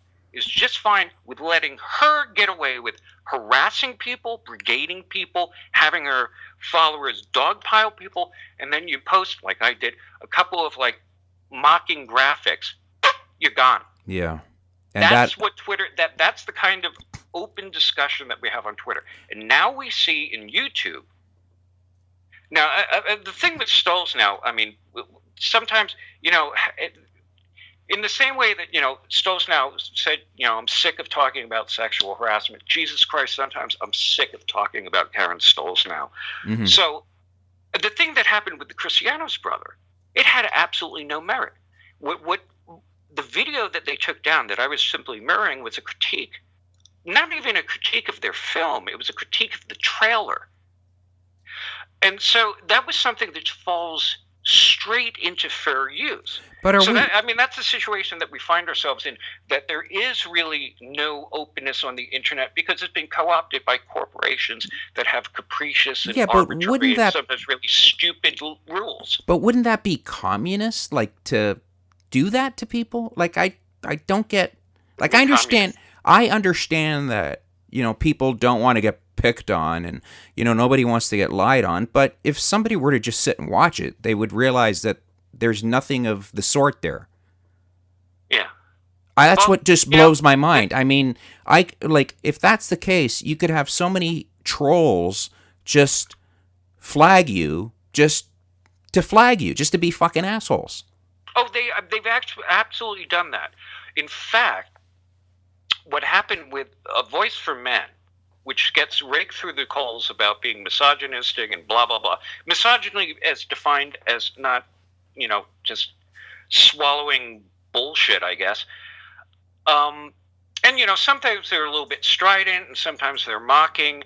And, I mean, Paul Elam got into a lot of trouble because he posted something where there was a reversal of genders and it made it sound like there was violence against women, but that was the point. When you reverse the gender, it was violence against women that you wouldn't tolerate, but you flip it around and then it's okay. And he's gotten raked over the coals over that. But they've done a lot and they've raised a lot of good issues, and they certainly did a hell of a lot for Ben Radford. what a bunch of third wave intersectional feminist SJW idiots did was that they abused and talked about it on Reddit because they were just so proud of themselves, abused Facebook's system for reporting whatever it was, spam or whatever, to have their page shut down, Voice for Men's Facebook page. So you've got people that they are so proud of themselves for doing this. I mean, how did we get to this point? Well, first of all, the people that do this, they really don't have anything to say. I mean, people who concentrate on shutting other people up, by definition, don't have much to say. That is their argument, silencing you. That's all they have to contribute. But we've gotten to the point where this is just tolerated because, first of all, it's dressed up as we're preventing harassment against whomever. But the definition of harassment has become so expansive and stupid that now simple disagreement is considered to be harassment. Yeah, that's terrifying. That's what I mean, you're talking about a person that fucking raised 60 G's for saying, I'm in trouble, I need your help. Yeah. And wasn't it cool that people said, hey, this person needs my help. I'm going to help them. Yeah. And what terrifies me is the person's lying. They didn't need your help. They're milking you. But there's a lot of people who could have fucking used $60,000, or a bunch of people that money could have been distributed and done some good instead of dumping this money into the coffers of a serial abuser and liar. I mean, it's just stupid. And the thing that really just will eternally piss me off, this wasn't done just by your ordinary, for the most part, ordinary run-of-the-mill tumblerinas and SJWs and people with green hair and problem glasses and like to talk about their oppression. This was skeptics that gave her the money. I know. That's why I say, I mean, it's not only the current atmosphere where we just exist in these social media corporate gulags that there really is no freedom of speech. But why I say that the online skepticism movement is just dead. It's dead. I mean, maybe the corpse will jerk and stink a bit, but yeah, they're doing stuff like that and other things like the whole thing. Well, here's an example. When Michael Shermer was being raked through the coals for the supposed rape that he performed, which was really what it came down to, he had sex with it was poor decision making. Mm-hmm. But you've had a few whiskeys and someone's dangling it in front of you. He had sex with someone that was equally drunk as he was, but because he's the male, he has agency, and she's the victim. But while this was all going on, what happens is that they'll start dogpiling, and they did this to Lawrence Krauss and other people, and they certainly did this to Ben Redford. Which is there's nothing that you could do then it's like labeling theory. Labeling theory comes from this story called Being Sane in Insane Places, in which a bunch of reporters faked psychiatric conditions to get themselves into a psych ward and then started acting perfectly normal. But the problem was that the staff looked at them and noted their obsessive note-taking behavior. That is to say, because they were labeled as mentally ill, everything that they did was perceived through that lens. And in the case of Michael Shermer, he was a extreme endurance cyclist, and he's still a cyclist. And he was one of those people that would ride for several days with 3 hours sleep, and it's just crazy. I don't know how anyone could do that. But he was at a conference, so he brought his bike with him, and he, like me, wears bike shorts. And you wear bike shorts, especially if you have anything above a Schwinn, unless you really like chafing. And here's how the double standard works. Someone wrote that they would look down and they could see the outline of Michael Shermer's penis through his bike shorts. That was Michael Shermer sexually harassing the entire room. And I thought, yeah, whatever happened to my eyes are up here? Yeah. I mean, if you walked in with a low cut blouse and your tits hanging out, and someone said, "Well, her breasts were like right in my face," and they would say, her eyes are up there." It's a completely different standard that's being used. But the thing is about this was the people that writing this weren't just your ordinary run-of-the-mill assholes. They were people at a skeptical conference. Yeah. That's why it's dead. And the only problem I ever have on the internet is not through Christians or Buddhists or Gestapo. It's fucking other atheists. Mm-hmm. Those for some reason they have. You don't need to pass a test to be an atheist. Yeah, but it's just the fucking the stupid shit they do. The absolute stupid. You're not helping anybody.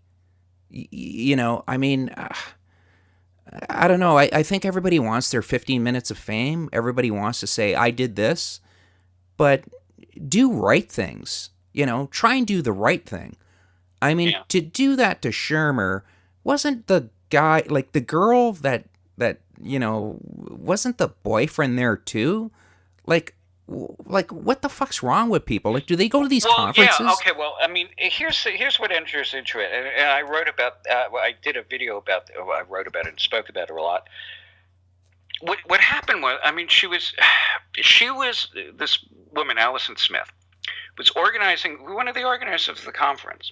Now, I am going to admit that having a speaker at the conference banging one of the staff is in poor taste, but it's not criminal. What she did was she proceeded to get drunk. She was down in some whiskeys and everything. And apparently, initially, she propositioned him in a bathroom. And he kind of was like, well, not right now. And so then he's at the I think it was the Flamingo Hilton. And then she does whatever it has to do, and she's still drinking and everything. And then she goes dark. Her boyfriend can't get in touch with her. Apparently, she gave him the slip to head over to where Shermer was. Ugh. And so they do the nasty. And then apparently she calls someone from the elevator and she doesn't know where she is. And that's this bullshit, because the way that they tell the story, somehow they happen to stumble upon just the right elevator in just the right hotel in Las Vegas. And then they pour her out of there. And now here's aside from that the only way that you explain the story is she's there with her boyfriend and she gives him the slip so that she could do a little star fucking. Yeah. But then, according to the story, that night when they pick her up, she tells the boyfriend, "I was raped." Now remember, they're recounting the story 6 years after the fact. She tells the boyfriend, "I was raped." What does the boyfriend do? Nothing. Mm-hmm. How believable is that? So either we believe that at the time she told him she was raped and he did nothing, or we believe that she didn't tell him anything. And then, about 3 months later, there's a picture of the three of them. Shermer, another person, boyfriend, Allison Smith, standing at a skeptical conference, smiling. Yeah, I saw that. How likely is that? Yeah. Look, the thing is, as much I try to have compassion. It's hard. In the sense of when you look at cases of alien abduction like Barney and Betty Hill, it's clear, and you listen to the tapes that were done, the hypnotic regression that they were doing actually started to put the idea into their head. Mm-hmm. That's why hypnotically enhanced testimony is not admissible in court. Because as Elizabeth Loftus, the memory researcher, showed, you can insert a memory into someone. Mm-hmm. They gave people a bunch of memories of being lost in a department store that never happened, and they remember it. And that's very common when we become adults. There's stories about us as children that were told to us, and you think about it, they're not real memories because you're seeing yourself in the third person. So how can that be a real memory? Mm-hmm. But we know that memory can confabulate. And we know that people who have been part of the alien abduction community, the hub of this is a single psychiatrist or therapist. And remember we were talking about before about the collusion between witnesses in this Jian Ghomeshi case? Mm-hmm. Well, the same thing happens in support groups. Yeah, they're support groups, they're supporting people. It's also unifying the story as people recount it. And this I mean, it's a known phenomena in groups of people. So we're supposed to, I'm trying to have compassion, because it may well be at this point that Alison Smith actually believes that this happened. But the outlines of the story, what they're trying to do, it's an expansive definition of rape, wherein if you have two people who have been drinking, a male and a female, who have sex, by definition, the male is the rapist and the female is the rape victim. And I don't know how you think that way. I don't know how you think that way and give women agency. How you consider women to be fully realized adult human beings and hold that idea. Mm-hmm. So, I'm trying to have compassion, because at this point she's probably gone over it so many times and people have talked to her, and she probably believes it now herself. But the fact remains that it's a horseshit story. And but there's one thing that leads me to believe that maybe Alison Smith isn't as innocent as she appears, which is, there was a whole discussion about this. There was a long, long thread on the James Randi Educational Forum. And there was one person who kept posting and listening to people and contributing and taking part in the discussion. And as it went on, will realize it was Alison Smith. Ugh. She was there, and the only way I could interpret it was she was there taking part in this discussion to see where the holes were in her story that she needed to plug in. Yeah. And that's some evil shit. That is, man. I mean, I mean, you hear about these people, and I always think, like, people go, "You are a violent dude," and I go, I know I'm not smart, and I know I think with my hands too much, but I can't help it sometimes, because you're dealing with people that need a fucking backhand. That never, I mean, I can guarantee you none of these people have ever gotten into a physical fight. Well, except for Stollznow beating up Baxter, but yeah, these people are mental cases that just, I don't know, to be that sick, man. You're not helping anybody out. Like, if I was a young girl, I would not look up at Rebecca Watson or an Anita Sarkeesian. I would think, oh, these people are... Anita Sarkeesian is a con artist. Yeah. Like, that to me, as a young woman, I would not want that to talk for me. I would think, you are a fucking clown. We can see through you, Yeah. I don't get that. It's so hard. Well, I mean, what would you hear to say? Well, in the case of Rebecca Watson, I mean, she's just... oh, she's yeah. I mean, you look at her videos. I saw one where she just, again, talking about, I guess that's what you guys do, and I'm thinking, has this... what she knows a bit about homeopathy, and so because she doesn't really do skepticism, and because when she took part in the JREF forum and then was ejected from it for accidentally being given administrative privileges and abusing them, banning people and stuff like that. Aren't I cute? Yeah. She never really took part in discussions on skeptical topics. She would go, into the lounge section of the forum where she got to play girl on the internet. And the thing that's sickening, there's so many good people who are too busy working to really engage in rampant self-promotion.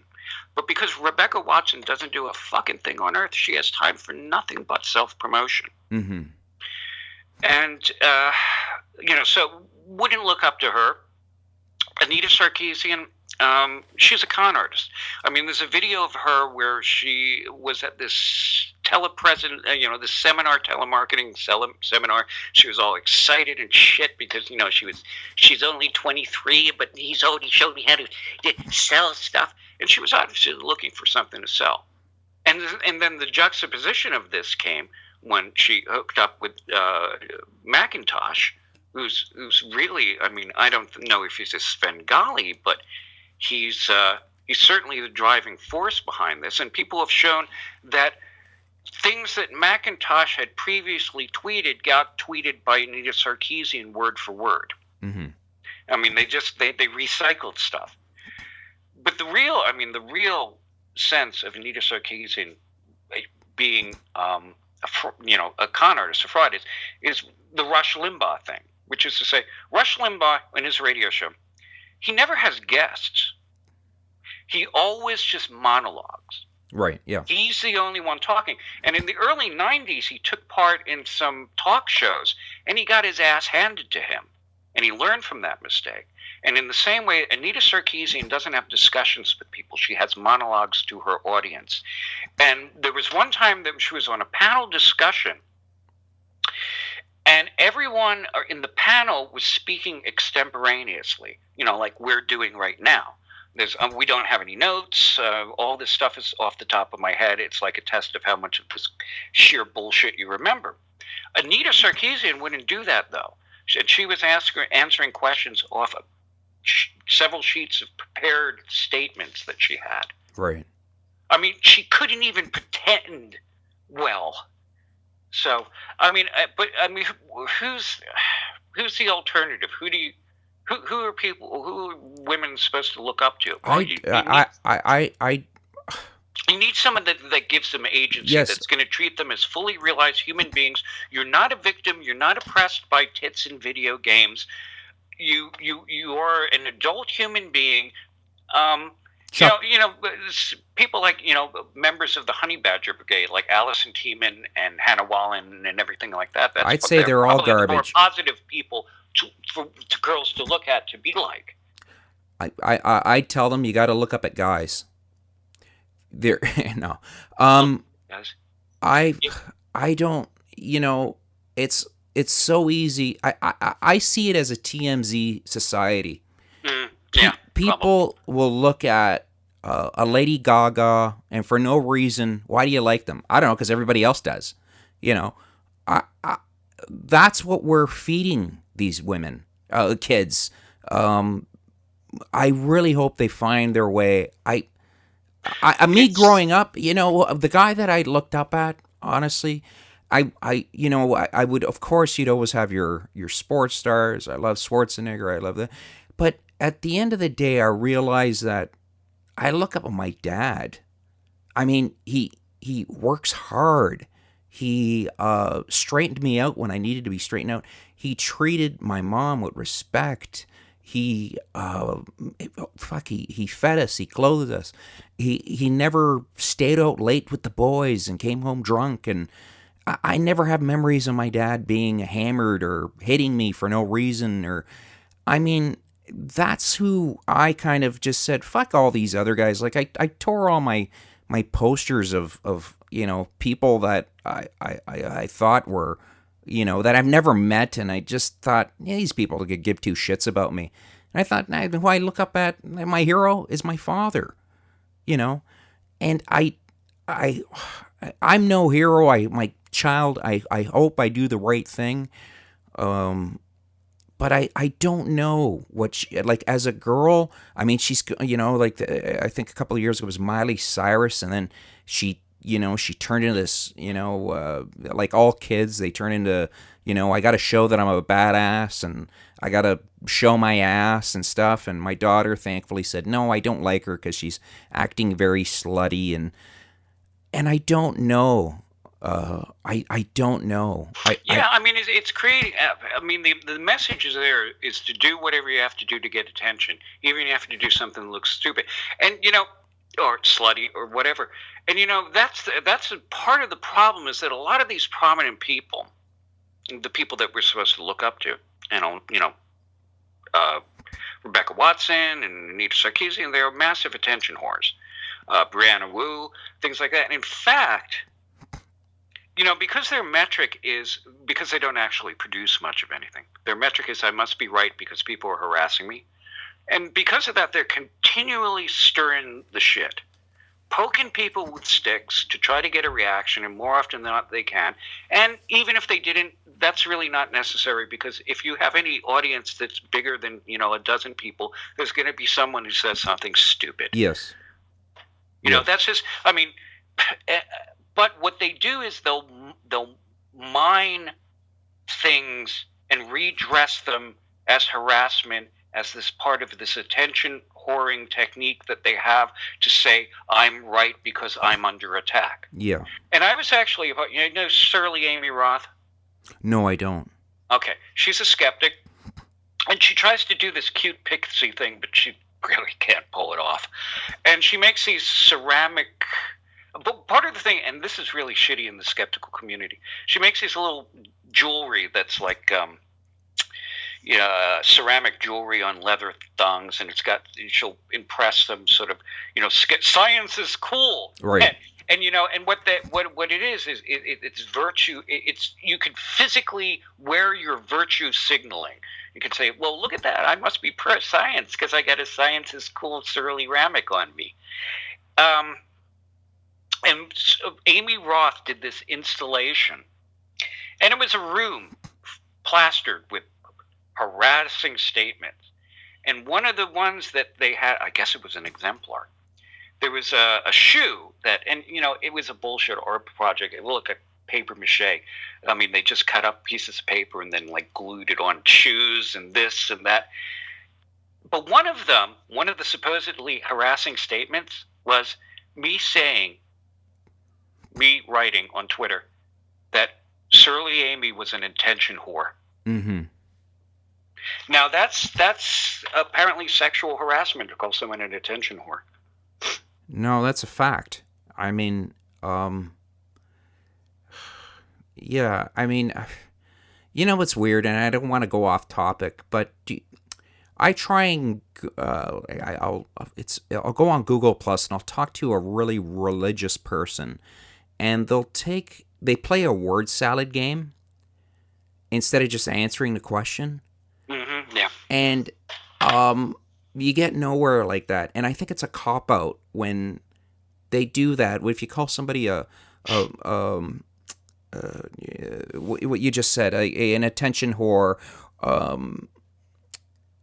it's just taken away. All of a sudden, it's like me getting into a room with you. You've seen the famous Ben Affleck commercial where he just yells out, "You're a racist."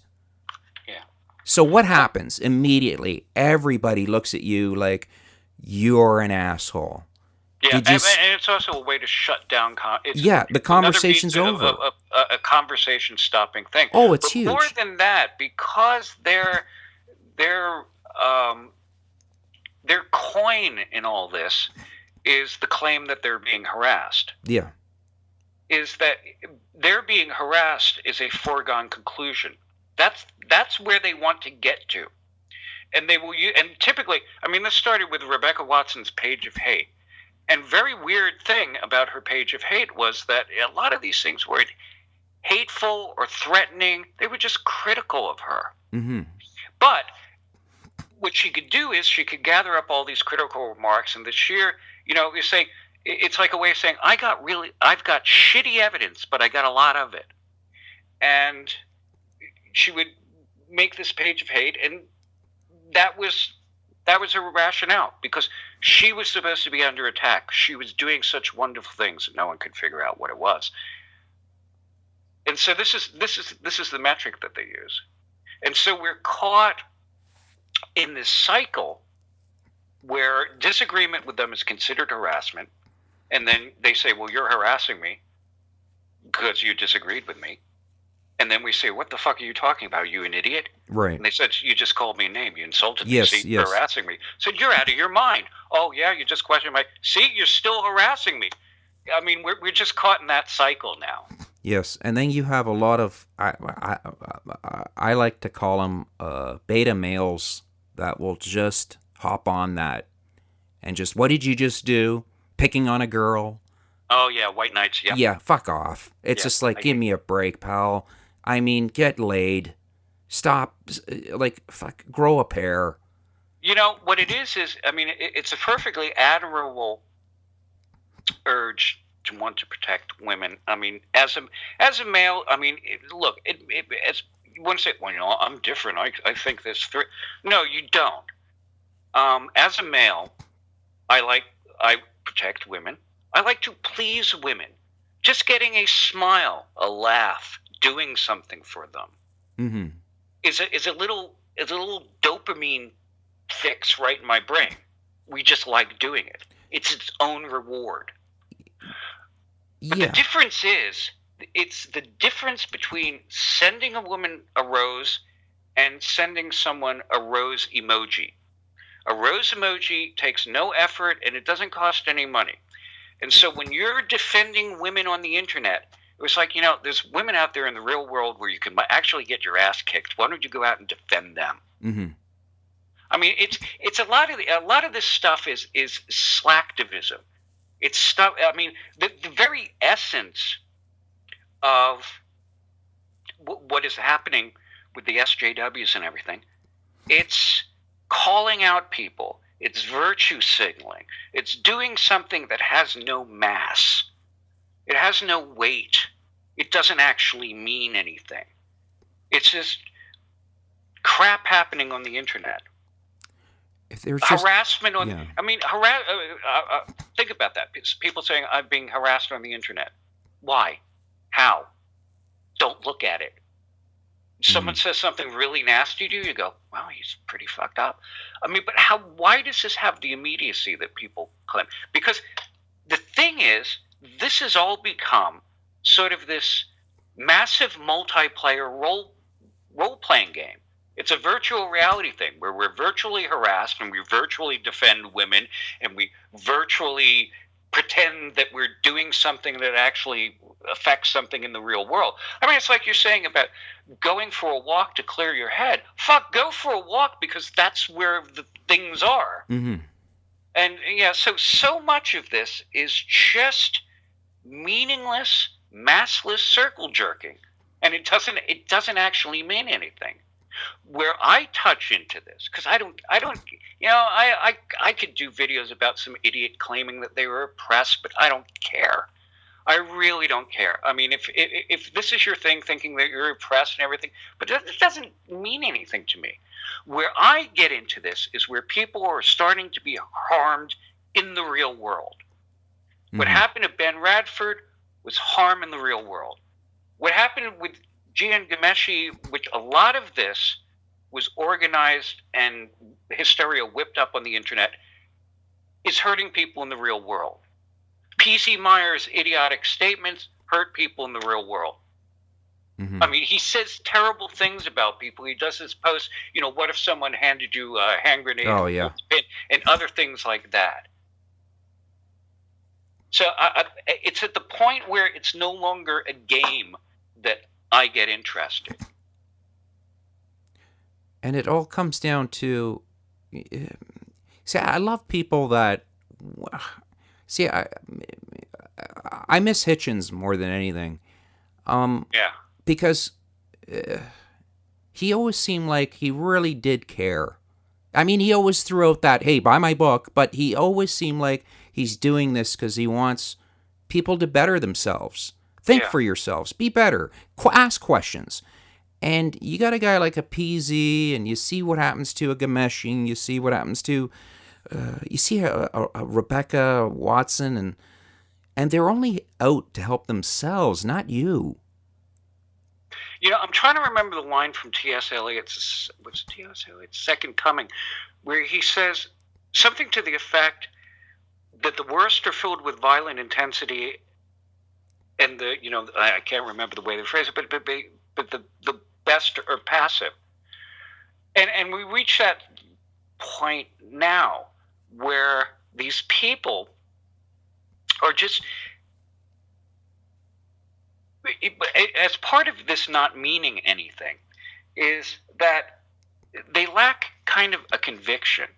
all this stuff that's happening, saying you harass me, or this was sexual harassment, or I didn't like this video game because it's got women with breasts or something like that. It really there's no conviction behind it. It's like this massive sort of game that we're playing that never really spills out into any meaning in the real world. And to an extent, like I said, I think a lot of this is just like a strange role-playing game that people have copped to.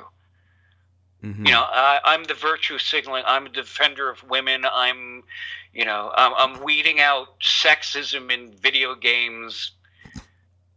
Well, I got into an argument with a woman on Google Plus, and she said only 1% of, she goes, I'm just pulling this out, but not all Muslims are bad.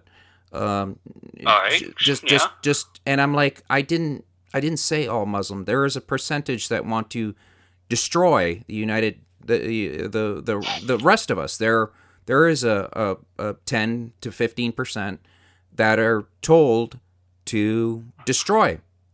It's okay to rape or whatever. And she said, no, I think it's only 1%. And I said, well, instead of telling me, because she's saying everything I'm doing wrong, I said, well, why don't you go tell them? Go tell them what you just told. I mean, and this is what she said to me. This is what she said. She goes, no, I would have to tell you, and then you would have to tell them for me that they're sexist. And I just thought, are you fucking nuts? Like, do you not hear yourself talk? Yeah, I just don't understand what statistically she's trying to say. Because what's the difference between there being 1% rapists and 10% rapists, depending upon the enthusiasm of the rapist? Right. Like it's to me, it's just common sense. But that's sorely lacking. And the problem is, though, when you start talking about, and it's a legitimate phenomena of radical Islam is doing things, and the way that I put it into context, they're of a mindset in doing things with modern technology that Christians were doing 1,000 years ago. Mm-hmm.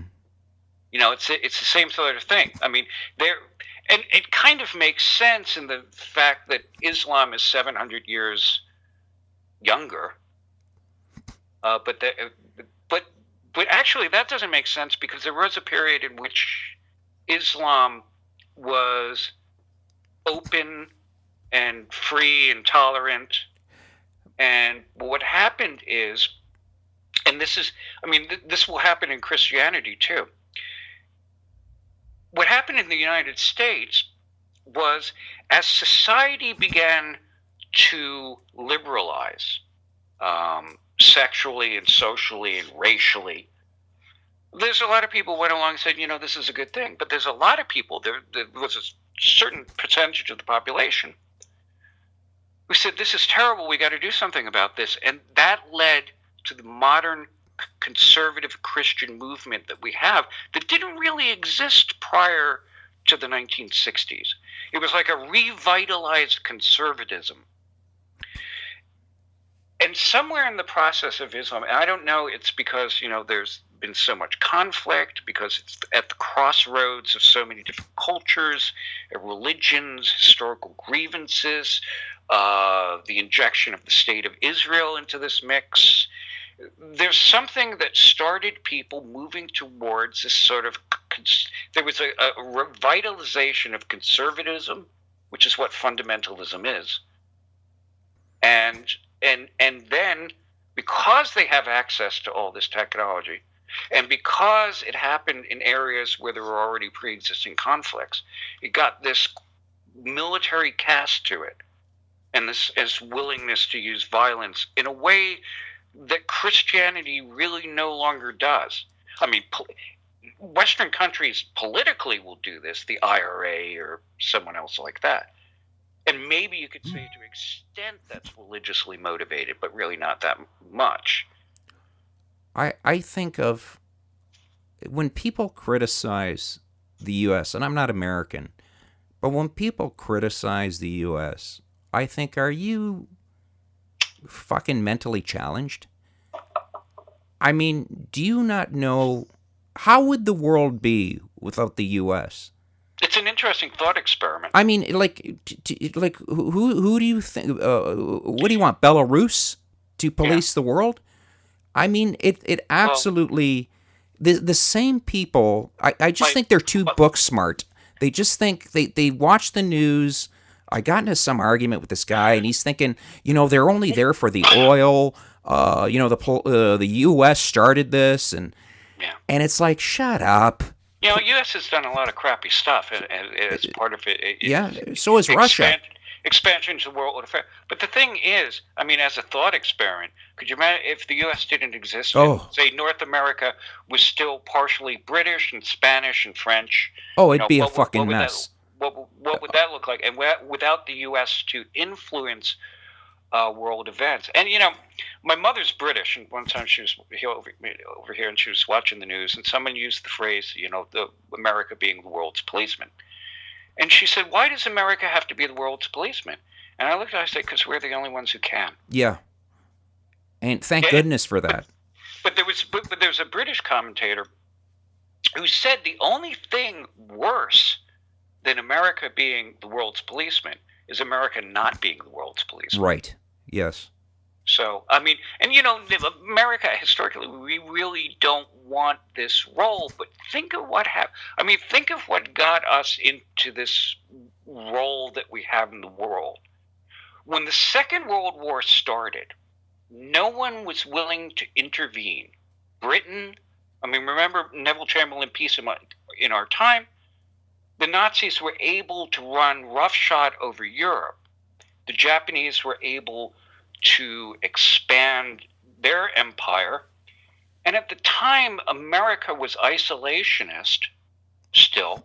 I mean, we were isolationist almost to the very point where we entered into the Second World War, propelled by the bombing of Pearl Harbor and other things. But we were so unprepared for that conflict. Yeah. We had a standing army of about 100,000 people. Our military was rated somewhere between 17th and 19th in the world. Yeah. Now, of course, our military has more material and money spent than the rest of the world combined, and we have as many aircraft carriers as the rest of the world combined. But at the time, we were not in a position to do anything about it. And people died. And we didn't forget that. Mm-hmm. And it's not just a case of the United States doing something. Someone had to do it. I mean, if Britain was in position to do it, and no criticism, Britain did an admirable job eviscerating the Luftwaffe in the Battle of Britain, and they did what they could and at Dunkirk, but that didn't work out, and there was no unified response to what was happening. So at least we can kind of say that we live in a world where it's not just the United States, is that we have organizations like NATO and other things where if things ever got really out of hand, we could put it into check. Mm-hmm. I mean, people forget the fact that the unpreparedness of the world and the United States was one of the things that allowed the Second World War to erupt the way that it did. And the Second World War was the most destructive conflict in human history. And it's still within the lifetime, still within the living memory of a lot of people. Mm-hmm. And they estimate, and just wrap your head around this number. In the Second World War, the combined deaths, civilian and military, was 60 million people. Mm-hmm. We make a lot about the Holocaust, and that is horrible. I mean, the Nazis killed. I know the number is terrifying. The number is absolutely. Yeah. But 6 million people is terrible. 10 times that is horrifying. Yeah.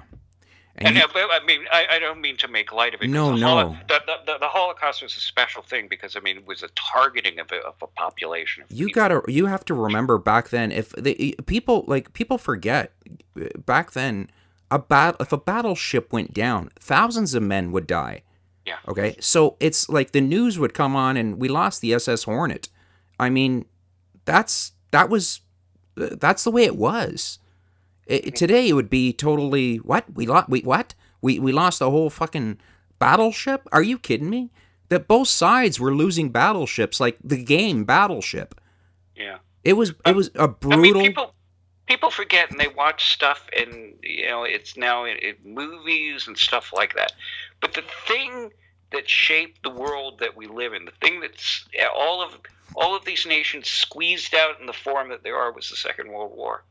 I mean, that was the formative thing for the modern world, and it was no small thing. And I guess if you really have no grasp of history, you can't see.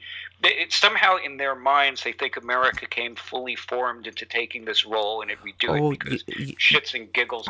You know what I love, and this is what I love when I talk to people from like a Canadian, and I say, "Where are you from?" And if his parents were Italian, he'd say, "I'm Italian," even though he's born in Canada.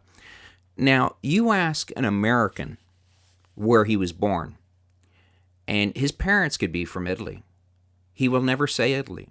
He'll say, no. I'm American. Oh, yeah. It's just, that's my experience. My relatives, my father's people came over into this country in 1895 from Italy. But that's the pride, the United States. I mean, you have Europeans that will, say, there's Europeans wish they had it in the United States. There's other countries. I don't know if that's necessarily true. But I've been over in Europe. They would call me American. I'd say a Canadian. They didn't give two shits. They would just go, "You're an American," and closest thing too. Yeah, and they just America is. I mean, for all the shit that it gets, I mean. I'm an atheist, but I say thank God for America. Yeah. I mean, they, the apple pie, whatever you want to call it, they have something in them that says, who was it when they bombed the Chinese emperor? The Chinese. The admiral said, "We fucked up, man. We woke up an elephant." You guys. Oh, yeah. Oh, no. That was Yamamoto. Oh, Yamamoto. That's it. Yamamoto after Pearl Harbor. Yes, they that's were right. Celebrating. Yes. And the line is, as translated, he says, "I fear all we have done is awaken a sleeping giant and fill him with a terrible resolve." Yes, and that sends chills up my back.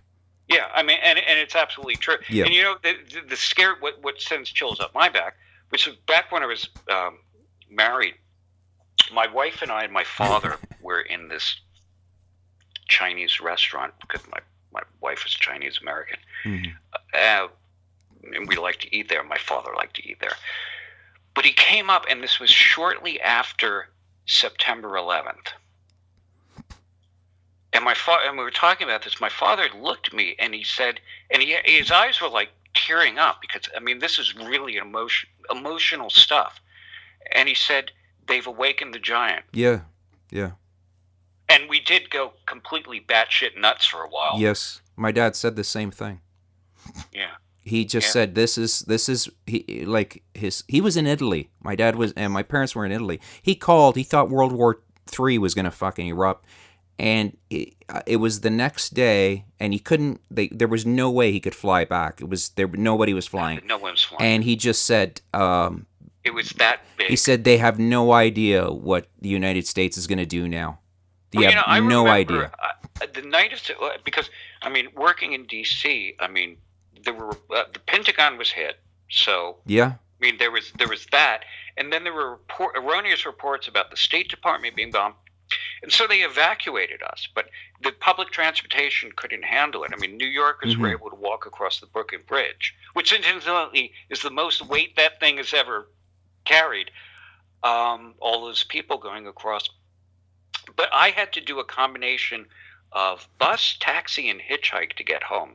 And what normally would have taken maybe 45 minutes took me like 8 hours to get home. Yeah. So it was dark by then, and I remember going down, going to a local bar just to watch the TV with people, just to see what was going on, because I was in a bus when when someone said the tower went down, I said, one of the towers went down? And he said, the second tower went down. And the creepy thing was that my grandmother had died just a month before it, and we were at her funeral, and we were some friends in Tribeca. And we had nothing to do, so I said to my wife, what do you want to do? And they said, well, why don't you walk down, Church Street, go to the World Trade Center? And we did. We were on the World Trade Center observation deck a month before it went down. And but I mean, this was so big. It's a small world. I mean, it when you think, like my grandmother passed away about 6 months before that happened.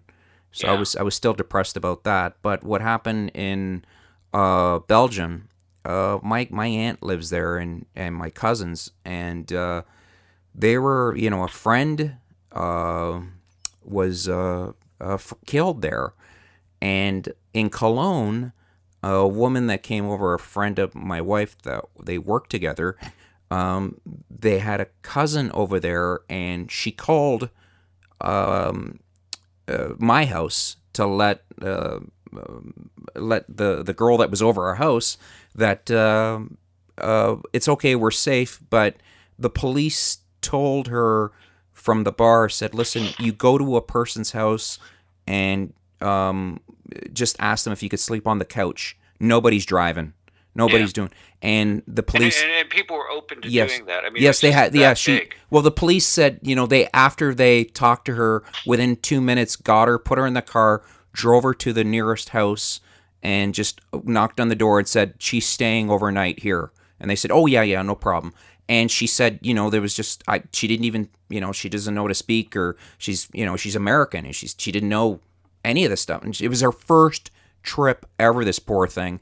And that's what happened. And I always think, who do people go to when the fucking barbarians come to the door? Who do people go to when the shit hits the fan?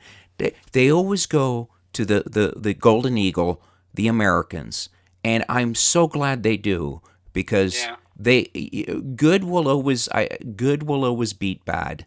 And I believe that. I really do. I mean, but the thing is, I mean, after September 11th, I remember they were interviewing people, and you could see even that day in New York, the shock was subsiding, and that cold look was coming into people's eyes, saying, "Who do we have to kill?" Yes. In fact, my sister was working in New York, and she was in Manhattan, and she saw the first plane hit the North Tower. Oh. Grabbed a friend of hers, and said, "Did I just see that?" Yeah. And at first she didn't know what she saw, because it took a bit for the sound to catch up to hear the concussion of it hitting the building. So when I finally got home, and it took a lot of work to try to get through to her. And I said, Laura, are you okay? And the first thing she said to me was, people have to die for this. Lots and lots of people have to die. Yeah. And I just sort of stood out on my balcony at the time. And I was thinking to myself, and I'm an atheist, but I use the phraseology like you do. I said, dear God, please don't let this be a country. Let this be a bunch of lunatics. Yeah. Because I thought if this was a country, they were going to be flattened. Oh yeah. That's the first thing I thought. I thought the United States is going to, I mean, there was a top general that talked and said, listen, if this is a country that did this, I guarantee you within 24 hours, we're going to turn it into a parking lot. Mm-hmm. And I remember that, and I just thought, holy fuck, this is the wrong people you want to piss off. But the thing that came, and in talking about people complaining about their oppression and shit, I mean, right after September 11th, my father and we knew people that lived in that area. I mean, really, you could stand on their roof, and in fact, they were literally within walking distance of the Trade Center. The restaurants there, they shut down for business to the public, and they just started feeding people. Mm-hmm. The first responders and the firefighters. People came and volunteered anything that you want. The blood banks had to turn people away because they had too much blood. Yeah. If it got out on the news that someone needed gloves, if they needed these type of gloves, there would be convoy coming from the Midwest that would dump so many gloves that they'd have to say, "Stop, we don't need any more." Mm-hmm. I mean, that's and that is. Well, it is the opposite of what I was talking about. All this stuff being petty, which is this was the opposite of petty. Yes, and it's so sad that it took something like that to get people to behave like that. You know, it's heartbreaking. It happens because there are events that strip away the bullshit, and real honestly, this sort of thing happens. There was this famous clip in Utah of this motorcyclist. This car turned in front of him, and he ended up under the car, and the car caught fire. You're right. And someone noticed that this guy was stuck under the car, and a bunch of people came, just a handful, and tried to lift the car, and it didn't work. And this woman looks under, and she's saying to the guy, he's there. And then a whole bunch, it was like people snapped, and a whole bunch of people hit the car, and they lifted up this 4,000-pound car and pulled him out from underneath it. A 4,000-pound burning car. Yeah. That is not an outlier. That is what people do. That is, there's a saying that in crisis you revert to your training. And really, it's in those crises that people revert. I don't think it's false. I think they revert to who they really are. Mm-hmm. And that's why, so much of this petty bullshit is so sad. Because the essence of what happened in 9/11, these people lifting up the car, and other people, and this happens all the time, people running into burning buildings and saving other people. I mean, and the essence of this is it's always the same thing. And, usually it's guys that do this because we have the double-edged sword of not thinking about stuff too much. Sometimes it works for you, sometimes it doesn't. And that's because we've evolved in such a way that it's better for us to take action without thinking than think and not take action. Mm-hmm. But people do this all the time. This is who we are. There's nothing unusual about it, but it's the stripping away of self-interest, of narcissism in that moment. Mm-hmm. When you're literally willing to sacrifice yourself. And they always say the same thing, more or less, when they say, well, why did you do this? I mean, you could have gotten hurt.